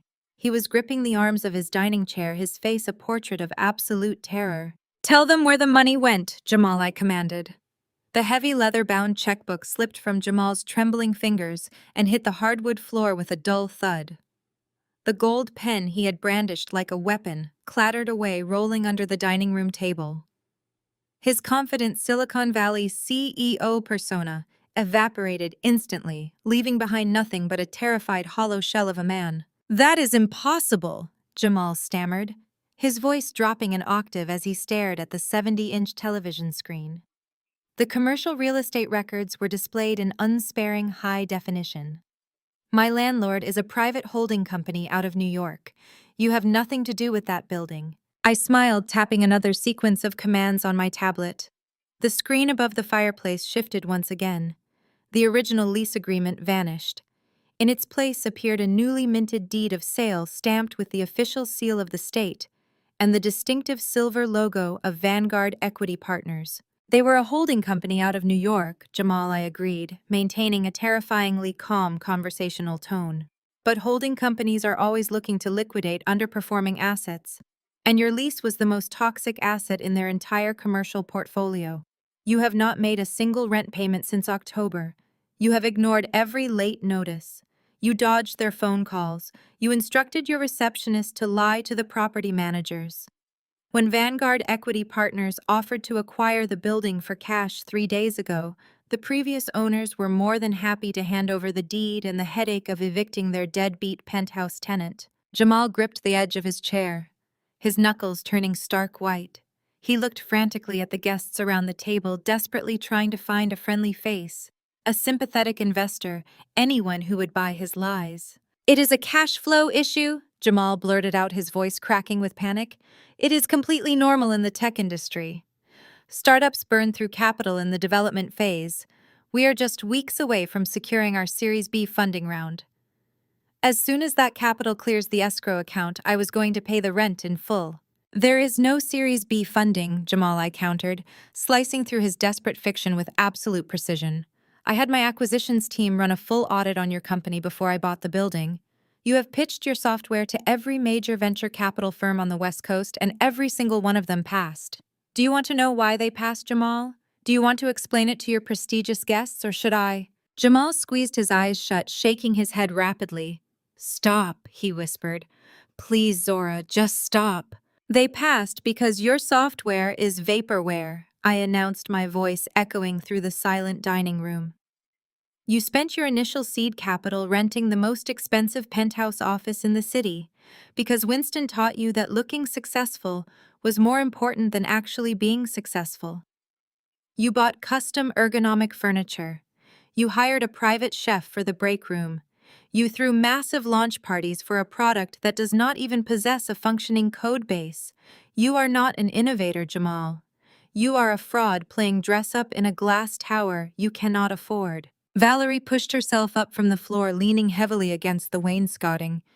She looked at me with wild, tear-streaked eyes, her maternal instinct violently kicking in to protect her favorite son. "You cannot do this to him, Zora," she shrieked, her voice hoarse and broken. "He is your brother. He is brilliant. He just needs a little more time to finish his project. You have all this money now. You can afford to give him a break on the rent. You cannot ruin his business over a temporary setback." "He is not my brother." "Mother," I replied, my tone dropping to a freezing, unyielding register, "he is a tenant in severe default, and he is the ultimate beneficiary of a $100,000 felony that forced me into poverty. You stole my grandmother's money to pay off his gambling debts. You forged my name to save his kneecaps. That money was my inheritance, and Jamal directly profited from your crime." I turned my gaze back to the camera, making sure Jamal felt the full, crushing weight of my stare. "You thought you could just write me a check tonight, Jamal," I said, referencing the pathetic display he had attempted moments earlier. "You thought you could throw a little interest at me and wash your hands of the fact that your mother committed identity theft to keep you out of a ditch. But your checkbook is completely worthless. Your business accounts are overdrawn. Your personal credit is maxed out. You do not have $100,000. You do not even have $10,000. Jamal opened his mouth to argue, but no sound came out. He looked at Winston, begging for his father to step in and save him. But Winston remained slumped against the edge of the mahogany table, completely paralyzed. The patriarch of the Caldwell Empire had just discovered that his trusted son-in-law was a corporate embezzler, his wife was a federal fraudster, and his golden son was a bankrupt deadbeat. Winston had absolutely nothing left to say. I glanced at the gold watch on my wrist, calculating the exact timing of the operation. "You were very concerned about the servers in the guest house, Jamal." I continued, drawing his attention back to the digital feed. "But we both know those servers are just outdated backups. Your entire tech empire, your proprietary data, your hard drives, your expensive custom hardware, all of it is sitting on the 12th floor of my commercial high-rise." Jamal's eyes widened in sheer, unfiltered horror, He took a stumbling step forward, reaching out toward the television screen, as if he could physically stop the words coming out of my mouth. Zora. No! He gasped, the air leaving his lungs in a sudden rush. Do not touch my office. You cannot touch my hardware. That is my entire life. That is the only thing I have left. I tapped the final file on my tablet, sending the live security footage from the downtown high-rise directly to the dining room television. The screen split into 4 high-definition quadrants. Each quadrant showed a different angle of Jamal's luxurious penthouse office.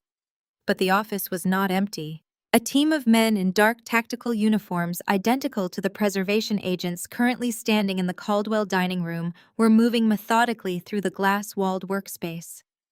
They were disconnecting massive server racks, carefully loading flat-screen monitors into padded crates, and boxing up every single piece of electronic equipment in the building. Exactly 10 minutes ago, my corporate security team executed a commercial lockout on the 12th floor. I informed him, my voice devoid of any sympathy. The locks on your office have been changed. Your access badges have been electronically deactivated. Building security has been instructed to have you arrested for trespassing if you ever step foot on the premises again. Jamal let out a choked, agonizing sound. He watched the live feed in real time, watching as strangers dismantled the physical manifestation of his ego. You owe me $100,000 plus 14 years of compounded interest, Jamal, I stated, rendering the final undeniable verdict. Since your mother stole my capital to fund your survival, I am legally seizing your corporate assets as collateral for the debt. Your servers, your computers, your ergonomic chairs, and your espresso machines all belong to Vanguard Equity Partners now. We will auction them off to recoup the stolen trust fund and the 7 months of unpaid rent. Jamal stared at the screen, watching his entire fake empire being packed into cardboard boxes. The reality of his complete and total destruction finally shattered whatever remained of his arrogance. His knees buckled underneath him. He did not brace himself. He simply collapsed, dropping heavily onto the hardwood floor of the dining room right next to his discarded checkbook. He buried his face in his hands, letting out a loud, wretched sob that echoed through the silent room. I watched him weep, feeling absolutely nothing. The 18-year-old girl who had cried in the freezing rain outside a locked bank branch was finally avenged.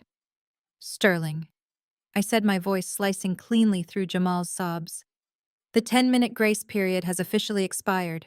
Remove these trespassers from my property. Sterling gave a sharp, definitive nod. He raised 2 fingers in the air, a silent command that immediately mobilized the perimeter guards. The preservation agents moved forward in absolute unison. It was a terrifyingly efficient maneuver born of countless commercial and high-end residential evictions. They did not shout. They did not brandish weapons or use unnecessary physical force.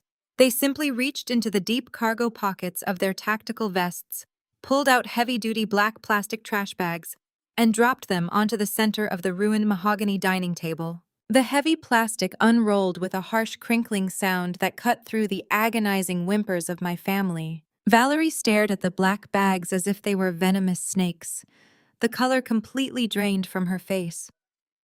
She let out a guttural, breathy scream, scrambling backward until her spine hit the wainscoting. She looked at the trash bags, then looked wildly at the emergency lights above her mind, fracturing under the poetic, ruthless justice of the moment. 14 years ago, she had handed me an identical black plastic bag and told me to clear out my bedroom before the neighbors saw me leaving. Now she was being offered the exact same courtesy. Jasmine completely lost whatever fragile grip she had on reality. She dropped Connor's arm and lunged toward the table, slapping one of the trash bags onto the floor. "You cannot do this to us!" she shrieked, her voice tearing through her throat. "I am not putting my designer clothes in a garbage bag. I am Jasmine Caldwell. You are nothing but hired thugs. I will have you all arrested for breaking and entering." Sterling did not even blink at her tantrum. He simply looked down at her with the bored, empty expression of a man who had dealt with 1,000 hysterical socialites before her. "You have 9 minutes remaining, ma'am," Sterling stated, his voice a flat, unyielding baritone. "Anything left inside this structure when the timer expires will be legally seized and auctioned to satisfy the outstanding mortgage debt." I highly suggest you stop screaming and start packing your shoes. Jamal remained on the floor, his face buried in his hands, his broad shoulders shaking with silent, wretched sobs. He made no move to stand. He made no move to grab a bag. The absolute destruction of his fake tech empire combined with the public exposure of his sordid underground gambling debts had completely short-circuited his brain. He was a broken, catatonic mess, utterly incapable of functioning in a world where his mother could no longer forge a signature to save his life. Winston watched the physical dismantling of his kingdom. He looked at his weeping wife, his hysterical daughter, and his paralyzed son. He looked at the shattered crystal wine glasses on the floor and the half-eaten plate of prime rib growing cold on the table. He had spent his entire adult life controlling every single room he entered. He was a man who commanded corporate boardrooms, intimidated ruthless competitors, and expected total unquestioning obedience from the family he funded. The realization that he was standing in a house he no longer owned, being treated like a common squatter by men in tactical vests, finally pushed him over the edge of sanity. The polished, untouchable composure of a 30-year chief executive evaporated into thin air. Winston let out a roar of pure, unadulterated fury. He shoved his way past Connor, marching directly toward the center of the table where the iPad was propped against a floral centerpiece. Two of Sterling's agents immediately stepped forward to intercept him, their hands dropping to their utility belts, but I tapped my microphone icon. "Stand down, Sterling." I ordered, my voice cutting through the chaos. "Let the man speak. Let him say his piece." The guards halted, taking a single step backward, but keeping their eyes locked on Winston's chest. Winston leaned over the table, bringing his face dangerously close to the camera lens.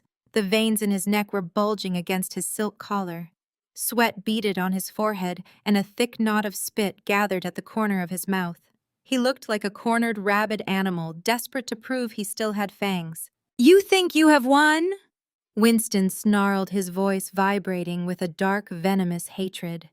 "You think because you bought up some distressed debt and orchestrated this little theatrical stunt that you have actually beaten me? You are a delusional, psychotic monster, Zora. You always were. You were always a bitter, jealous little girl playing dress-up in a world you did not understand." I rested my chin on my hand in the back of the Maybach, watching his meltdown with cold, clinical fascination. "I am managing to understand the foreclosure process quite well, Winston," I replied smoothly. "You won a house," Winston shouted, ignoring my calm demeanor, his voice rising in volume until it echoed off the high ceilings. "You won a piece of real estate and a few office computers. Congratulations. But you have awakened a sleeping giant. You think you can walk into my city and humiliate my family in front of my peers. You think you can terrorize my wife and bankrupt my son without facing the wrath of my empire." Winston slammed his fist onto the table, causing the iPad to shake violently. "I am Winston Caldwell," he bellowed, puffing his chest out to its absolute maximum capacity. "I built the largest independent shipping and logistics network in the Southeast. I move millions of tons of freight every single year. I sit on the boards of 3 regional banks. I play golf with senators and federal judges. You think you are powerful because you run a boutique private equity firm in New York.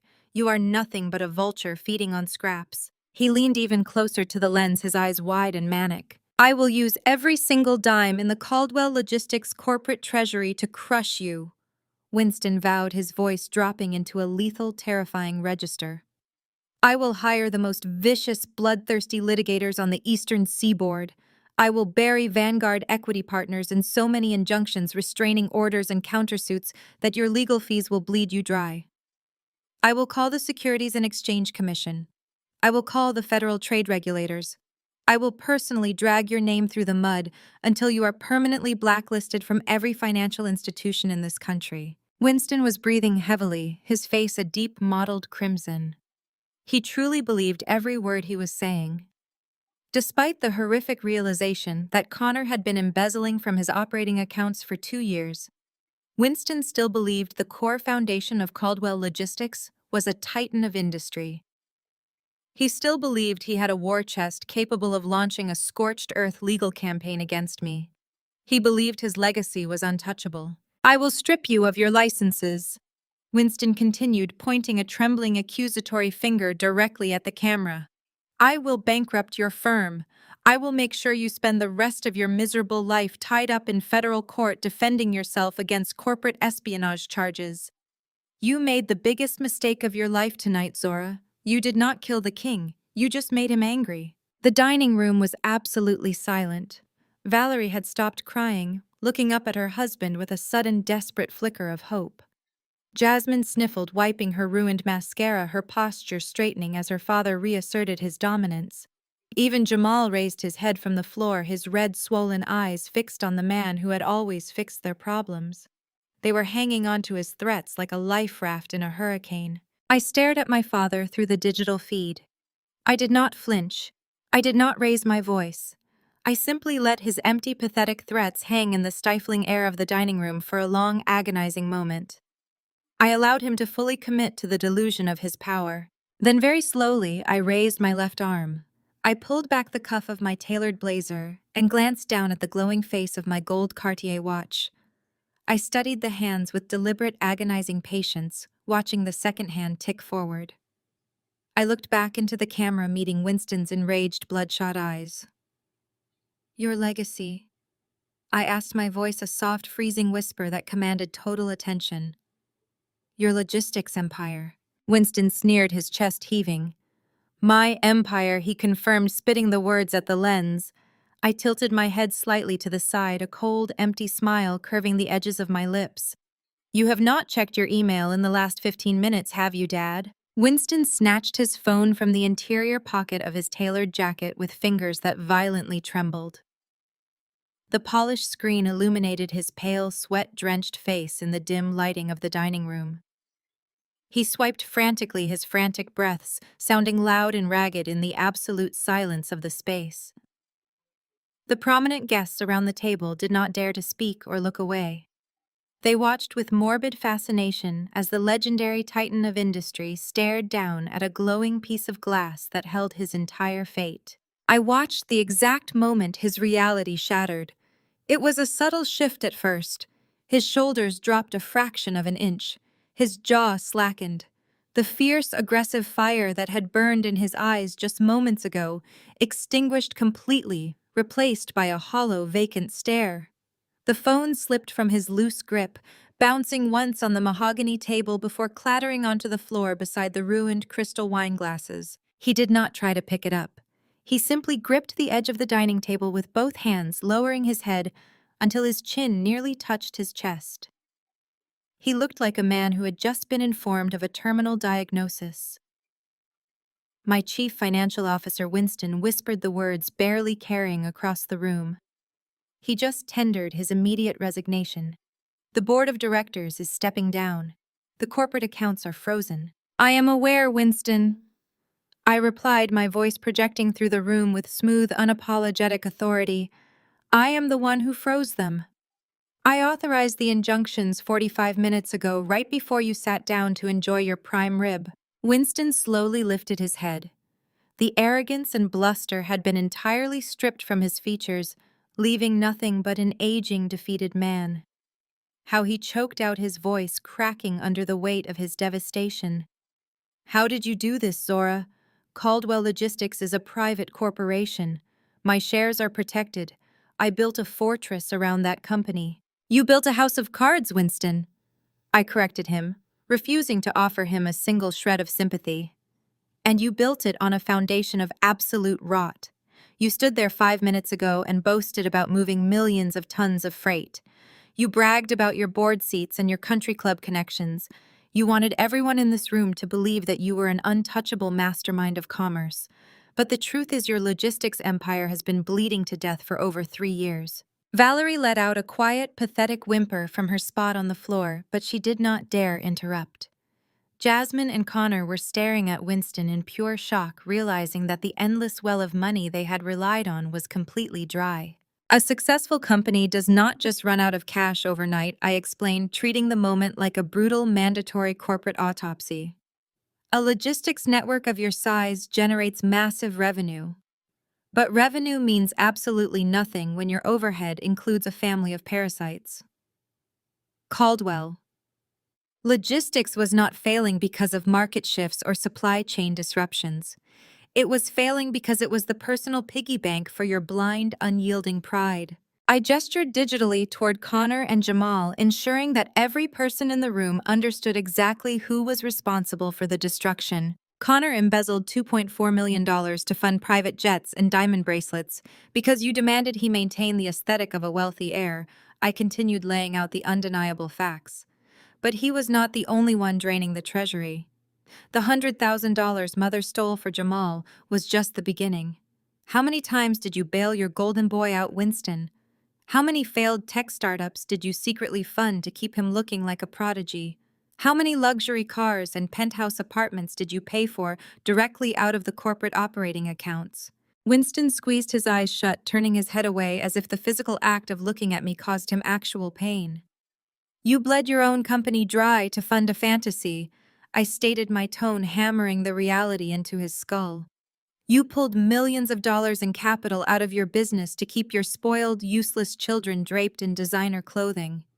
And when the logistics company could no longer cover the cost of fuel insurance and payroll, you panicked. I leaned forward in the back of my Maybach, steepling my fingers together. I was no longer the discarded daughter. I was the executioner reading the final verdict to a guilty man. You could not go to a traditional bank for a commercial bailout, Winston, I said. If you applied for a legitimate corporate loan, the bank would run a forensic audit. They would look at the ledgers. They would see Connor's massive embezzlement. They would see the slush funds you set up for Jamal. They would see that the great Winston Caldwell was running a fraudulent operation. So you did the only thing a desperate, prideful man could do. You turned to the shadow market. Winston let out a ragged, agonizing breath, his hands gripping the mahogany table so hard the wood groaned. 3 years ago, you began quietly seeking out private equity, I revealed, addressing the room, so the wealthy guests understood the full scope of his deception. You needed massive, untraceable cash injections to keep your company afloat and your country club status intact. You started selling off equity in Caldwell Logistics. You did it incrementally to avoid drawing attention. You sold 12% to a holding firm in Chicago. You sold 14% to an aggressive investment group out of Miami. You traded away 9% to a shell corporation in Delaware. You sold off pieces of your beloved empire to anonymous silent partners. I watched his chest heave, knowing that every word I spoke was tearing down the last remaining pillars of his sanity. You thought you were a genius, Winston. I continued, shaking my head in mild, mocking disbelief. You structured the contracts so that these silent partners had no voting rights on the day-to-day operations. You kept your title as Chief Executive Officer. You kept your corner office. You kept your face on the cover of the industry magazines. You thought that as long as the silent partners received their quarterly dividends, they would leave you alone to play king of the castle. You sacrificed your ownership to save your ego, I stated, my voice echoing off the high ceilings. You chipped away at your own legacy until you crossed the ultimate threshold. Over the course of 36 months, you sold exactly 51% of Caldwell Logistics to outside entities. You lost majority control of your own company, but you convinced yourself it did not matter, because the shares were fragmented across a dozen different anonymous firms who did not know each other. Winston finally looked up. His face was a mask of pure terror. He stared at the television screen, his lips parting, as he tried to find the oxygen to speak. They were fragmented, he whispered, his voice shaking violently. They were separate holding companies. They had no connection. I offered him a slow, devastating smile. You really think highly of your ability to hide things, Dad? I said, my tone turning dangerously soft. But you forget who you cast out into the cold. You forget that I spent the last 14 years learning how to hunt down people exactly like you. I tapped my tablet, and the massive television screen shifted its display one final time. The banking records vanished. In their place appeared a massive, incredibly detailed corporate flowchart. It showed a dozen different shell companies, investment groups, and private equity firms scattered across the country. And from every single one of those seemingly disconnected entities, a thick red line traced backward, converging into a single massive point at the top of the screen. The logo for Vanguard Equity Partners dominated the display in gleaming, undeniable silver. I did not just build a private equity firm, Winston. I declared, my voice rising in power and absolute authority until it filled every corner of the dining room. I weaponized it. For the last 6 months, while you were busy trying to figure out how to pay for Jasmine's next vacation, my acquisitions team was quietly hunting down every single one of your silent partners. Winston's knees buckled slightly, his hands slipping on the polished wood of the dining table. We approached the firm in Chicago, I said, methodically destroying his final defense. We approached the group in Miami. We tracked down the Shell Corporation in Delaware. We offered them premium buyouts for their shares in Caldwell Logistics. And because your company has been operating at a massive loss under your incompetent leadership, every single one of those anonymous partners was absolutely thrilled to sell their toxic assets to us. The silence in the room was absolute. Even Valerie and Jamal had stopped crying, staring at the screen in pure, unadulterated shock. I bought them all, Winston, I revealed, delivering the final fatal strike. I consolidated the fragmented shares. I executed a total hostile takeover of your company right under your nose, and you were too busy protecting your perfect son and your thieving son-in-law to even notice. Winston let out a strangled, breathless gasp. He stared at the giant silver logo on the screen, his mind completely breaking under the weight of his defeat. I am not just your daughter, I stated, my eyes burning with a fierce, vindictive fire. I am the sole owner of Vanguard Equity Partners. I am the silent partner. And I own 51% of your empire. Winston stared at the television screen as if the silver logo of Vanguard Equity Partners had physically struck him.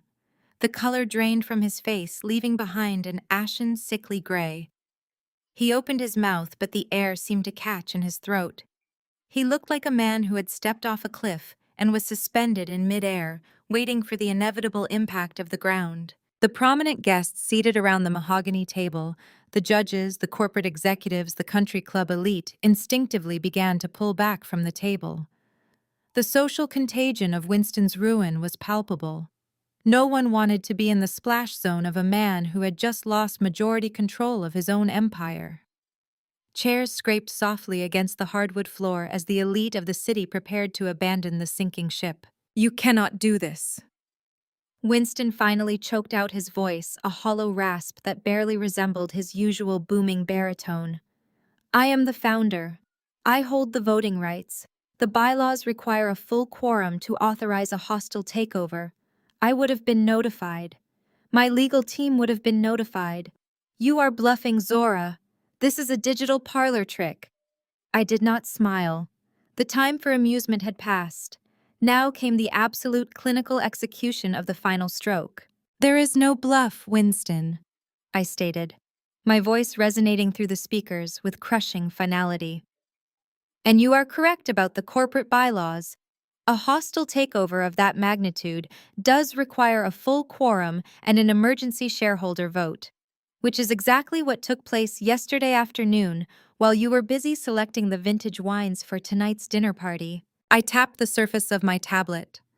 The massive 70-inch television screen above the fireplace flickered.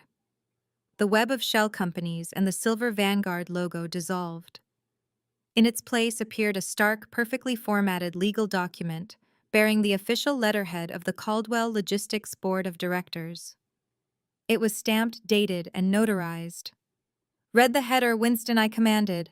Read it out loud to your esteemed guests so they know exactly what kind of captain is steering your ship.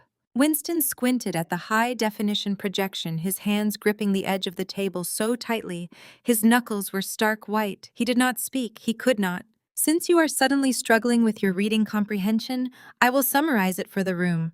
I continued, maintaining a relentless, merciless cadence. What you are looking at are the official certified minutes from the emergency shareholder meeting of Caldwell Logistics, convened yesterday at 2 o'clock in the afternoon. As the sole owner of Vanguard Equity Partners, holding 51% of the voting shares, I called the meeting to order. I represented the majority quorum, and I was the only person who needed to be in the room. Winston let out a ragged, desperate breath. His eyes darted frantically across the lines of digital text projected on the screen. He was looking for a loophole, a clerical error, a saving grace that did not exist. I directed my attention to the first highlighted paragraph on the document.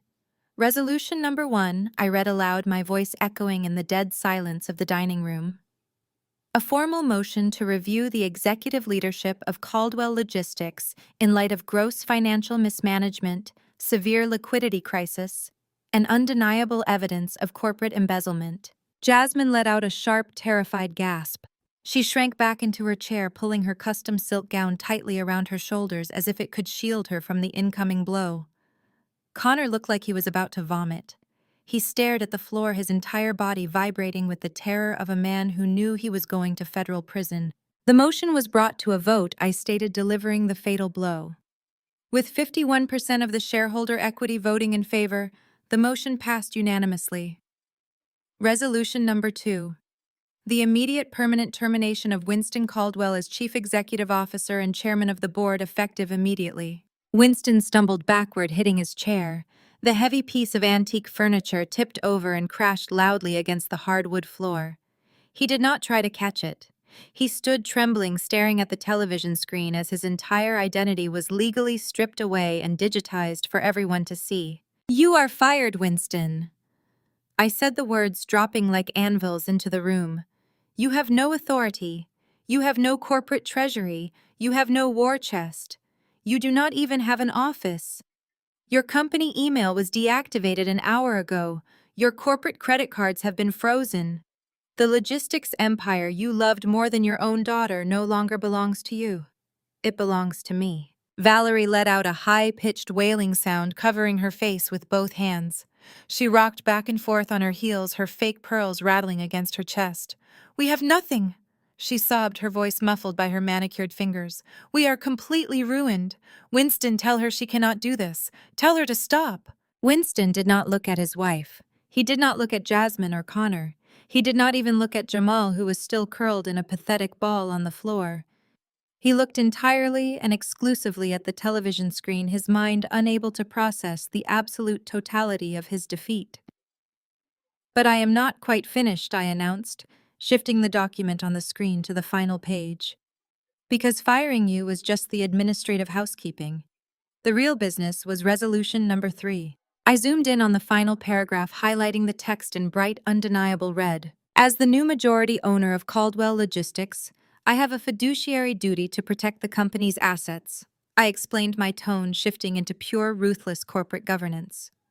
"And considering the corporate accounts are missing $2.4 million, courtesy of Connor's fraudulent invoices, and another several million courtesy of your secret bailouts for Jamal, I authorized a comprehensive third-party forensic audit of the company's entire financial history dating back 5 years. Connor let out a strangled sound of pure panic.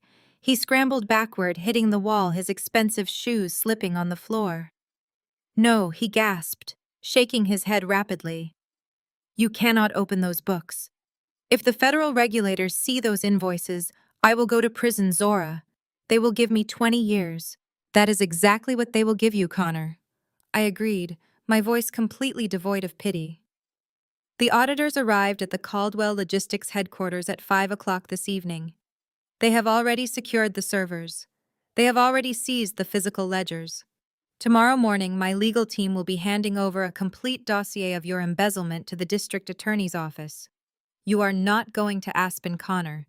You are going to a federal penitentiary." Jasmine leaped out of her chair, her face twisted in absolute fury. She did not run to comfort her husband. She turned on him like a feral animal. "You lied to me," she screamed, hitting Connor in the chest with her closed fists. "You told me you were a partner. You told me we were rich. You ruined my life, you parasitic loser. I will divorce you. I will take everything you have." "He has absolutely nothing left for you to take, Jasmine," I reminded her, cutting through her hysterical rage. "He is a bankrupt felon, and you are a woman with no job, no skills, and no trust fund. The illusion is over. The money is gone." I turned my gaze back to Winston, who was still standing completely frozen, his arms hanging limply at his sides. The great patriarch, the untouchable king of the Caldwell family, had been reduced to a spectator in his own destruction. He watched his wife sobbing on the floor, his daughter attacking her fraudulent husband, and his eldest son paralyzed by the exposure of his criminal debts. The prominent guests had seen enough. The illusion of the Caldwell family prestige was completely dead, and the stench of federal indictments was heavy in the air. Without a word, the elite judges and corporate executives began moving toward the front door, keeping their heads down, desperate to distance themselves from the wreckage. Sterling's preservation agent stepped aside, letting the guests flee the property into the dark, rainy night. Soon it was just the five of them left in the grand dining room, surrounded by men in tactical vests and black plastic trash bags. Winston finally raised his head. He looked at the camera lens, his eyes empty, defeated, and utterly broken. He looked like a man who had nothing left to lose, because everything he valued had already been taken. "Why," he whispered, his voice cracking. "Why go to all this trouble, Zora? You have your money, you have your firm, you won. Why come back here and destroy us like this?" I looked at the man who had sired me. I looked at the man who had watched me walk out into a storm with a garbage bag full of clothes and never once looked back.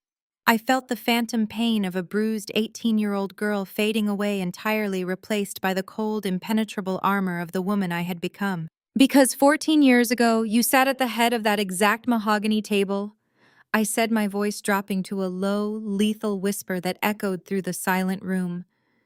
"You looked me in the eyes, and you told me I was a failure. You told me I lacked the pedigree to bear your name."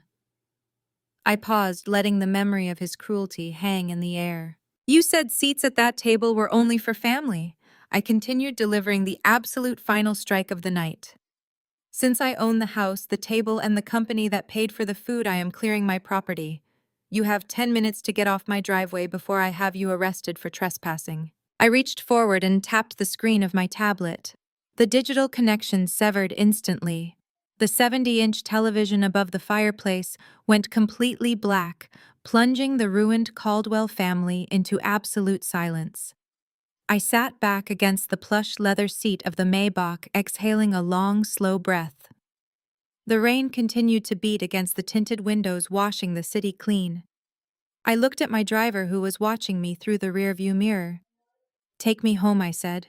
The Maybach glided smoothly away from the curb, leaving the shattered fortress of the Caldwell Empire fading into the darkness behind me. The storm was finally over, and I had never felt more alive. The Maybach rolled slowly down the winding driveway of the estate, its heavy tires crunching against the wet gravel. I did not tell my driver to speed up. I wanted to witness the final consequence of their arrogance. As the car approached the towering wrought iron gates, I turned my head to look through the heavily tinted rear window. The emergency floodlights from the mansion cut through the freezing rain, casting stark theatrical shadows across the manicured front lawn. The grand mahogany doors of the Caldwell estate burst open.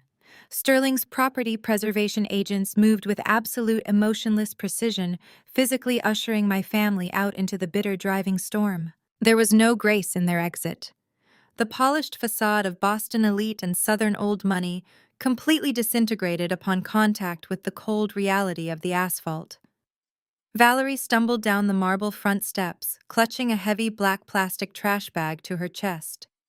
The cheap plastic snagged on the sharp edge of her diamond tennis bracelet and tore open, spilling an avalanche of custom Italian shoes and silk scarves directly into a muddy puddle.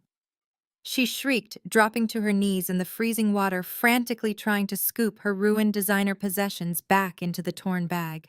Her perfect blowout was instantly plastered to her skull, her expensive makeup running down her face in dark, ugly streaks. Jasmine emerged right behind her, entirely consumed by a feral, unhinged rage. She was not mourning the loss of her childhood home. She was mourning the loss of her status. She violently shoved Connor from behind, sending him sprawling onto the wet driveway. Connor scrambled to his feet, holding his hands up in a desperate plea for calm, but Jasmine lunged at him. She beat her fists against his chest, screaming so loudly that her voice penetrated the thick, soundproof glass of my car. She cursed his name, calling him a fraud, a parasite, and a federal criminal. She shrieked that he had destroyed her social standing, that she would be a laughingstock at the country club, that she would spend every dime of her non-existent money destroying him in divorce court. Connor just backed away, cowering under the downpour, looking frantically for a taxi or a police car to rescue him from his furious wife. Jamal was the last of the siblings to exit. He walked like a reanimated corpse, his movements stiff and completely devoid of purpose. He did not carry a single bag. He did not wear a jacket. He stepped out into the freezing rain in his bespoke suit and simply stopped walking. He stared blankly at the massive stone columns of the house, his mind entirely unable to process a universe where his mother could not forge a check to save him. The fraudulent tech founder, the Golden Heir, was utterly paralyzed by the loss of his servers and his protective bubble. And then came Winston. The patriarch of the Caldwell Empire descended the stairs with a slow, agonizing stiffness. He looked hollowed out, a man who had aged 20 years in the span of a single hour. The rain soaked through his tailored jacket, chilling him to the bone, but he did not seem to notice. He stood at the bottom of the steps and looked at his family. He looked at his wife crawling in the mud for a ruined shoe. He looked at his daughter physically attacking her fraudulent husband. He looked at his eldest son standing catatonic in the storm. They were turning on each other with vicious, predatory instinct. The moment the money disappeared, the loyalty evaporated. They had no genuine love to fall back on, no foundational respect to hold them together in a crisis. They were merely a collection of selfish individuals who had used each other to project an illusion of superiority, and now that the illusion was dead, they were tearing each other to pieces. Winston closed his eyes and lowered his head, surrendering entirely to the absolute ruin of his legacy. I sat back against the plush leather, feeling a profound, absolute stillness settle over my spirit. I did not roll down the window to gloat. I did not issue one final, triumphant insult. They were not worth another syllable of my breath. The silence inside the Maybach was my ultimate victory. "Take me home," I instructed my driver, my voice steady and clear. The heavy gates swung open and the Maybach merged smoothly onto the slick, rain-swept roads of the affluent suburbs, leaving the shattered remnants of the Caldwell Empire entirely in my rearview mirror. The drive toward downtown Atlanta was a quiet transition from the graveyard of my past into the vibrant pulse of my present. The sprawling, silent estates of the elite suburbs slowly gave way to the glowing, towering architecture of the city skyline. The rain beaded on the glass, catching the neon lights of the highway and stretching them into brilliant ribbons of color. I looked out at the glowing metropolis, allowing myself to finally reflect on the brutal, grueling journey that had brought me to this leather seat. I thought about the terrified 18-year-old girl who had been cast out into a storm just like this one, clutching a single trash bag of belongings. I remembered the bone-deep chill of waiting at bus stops at 3 in the morning.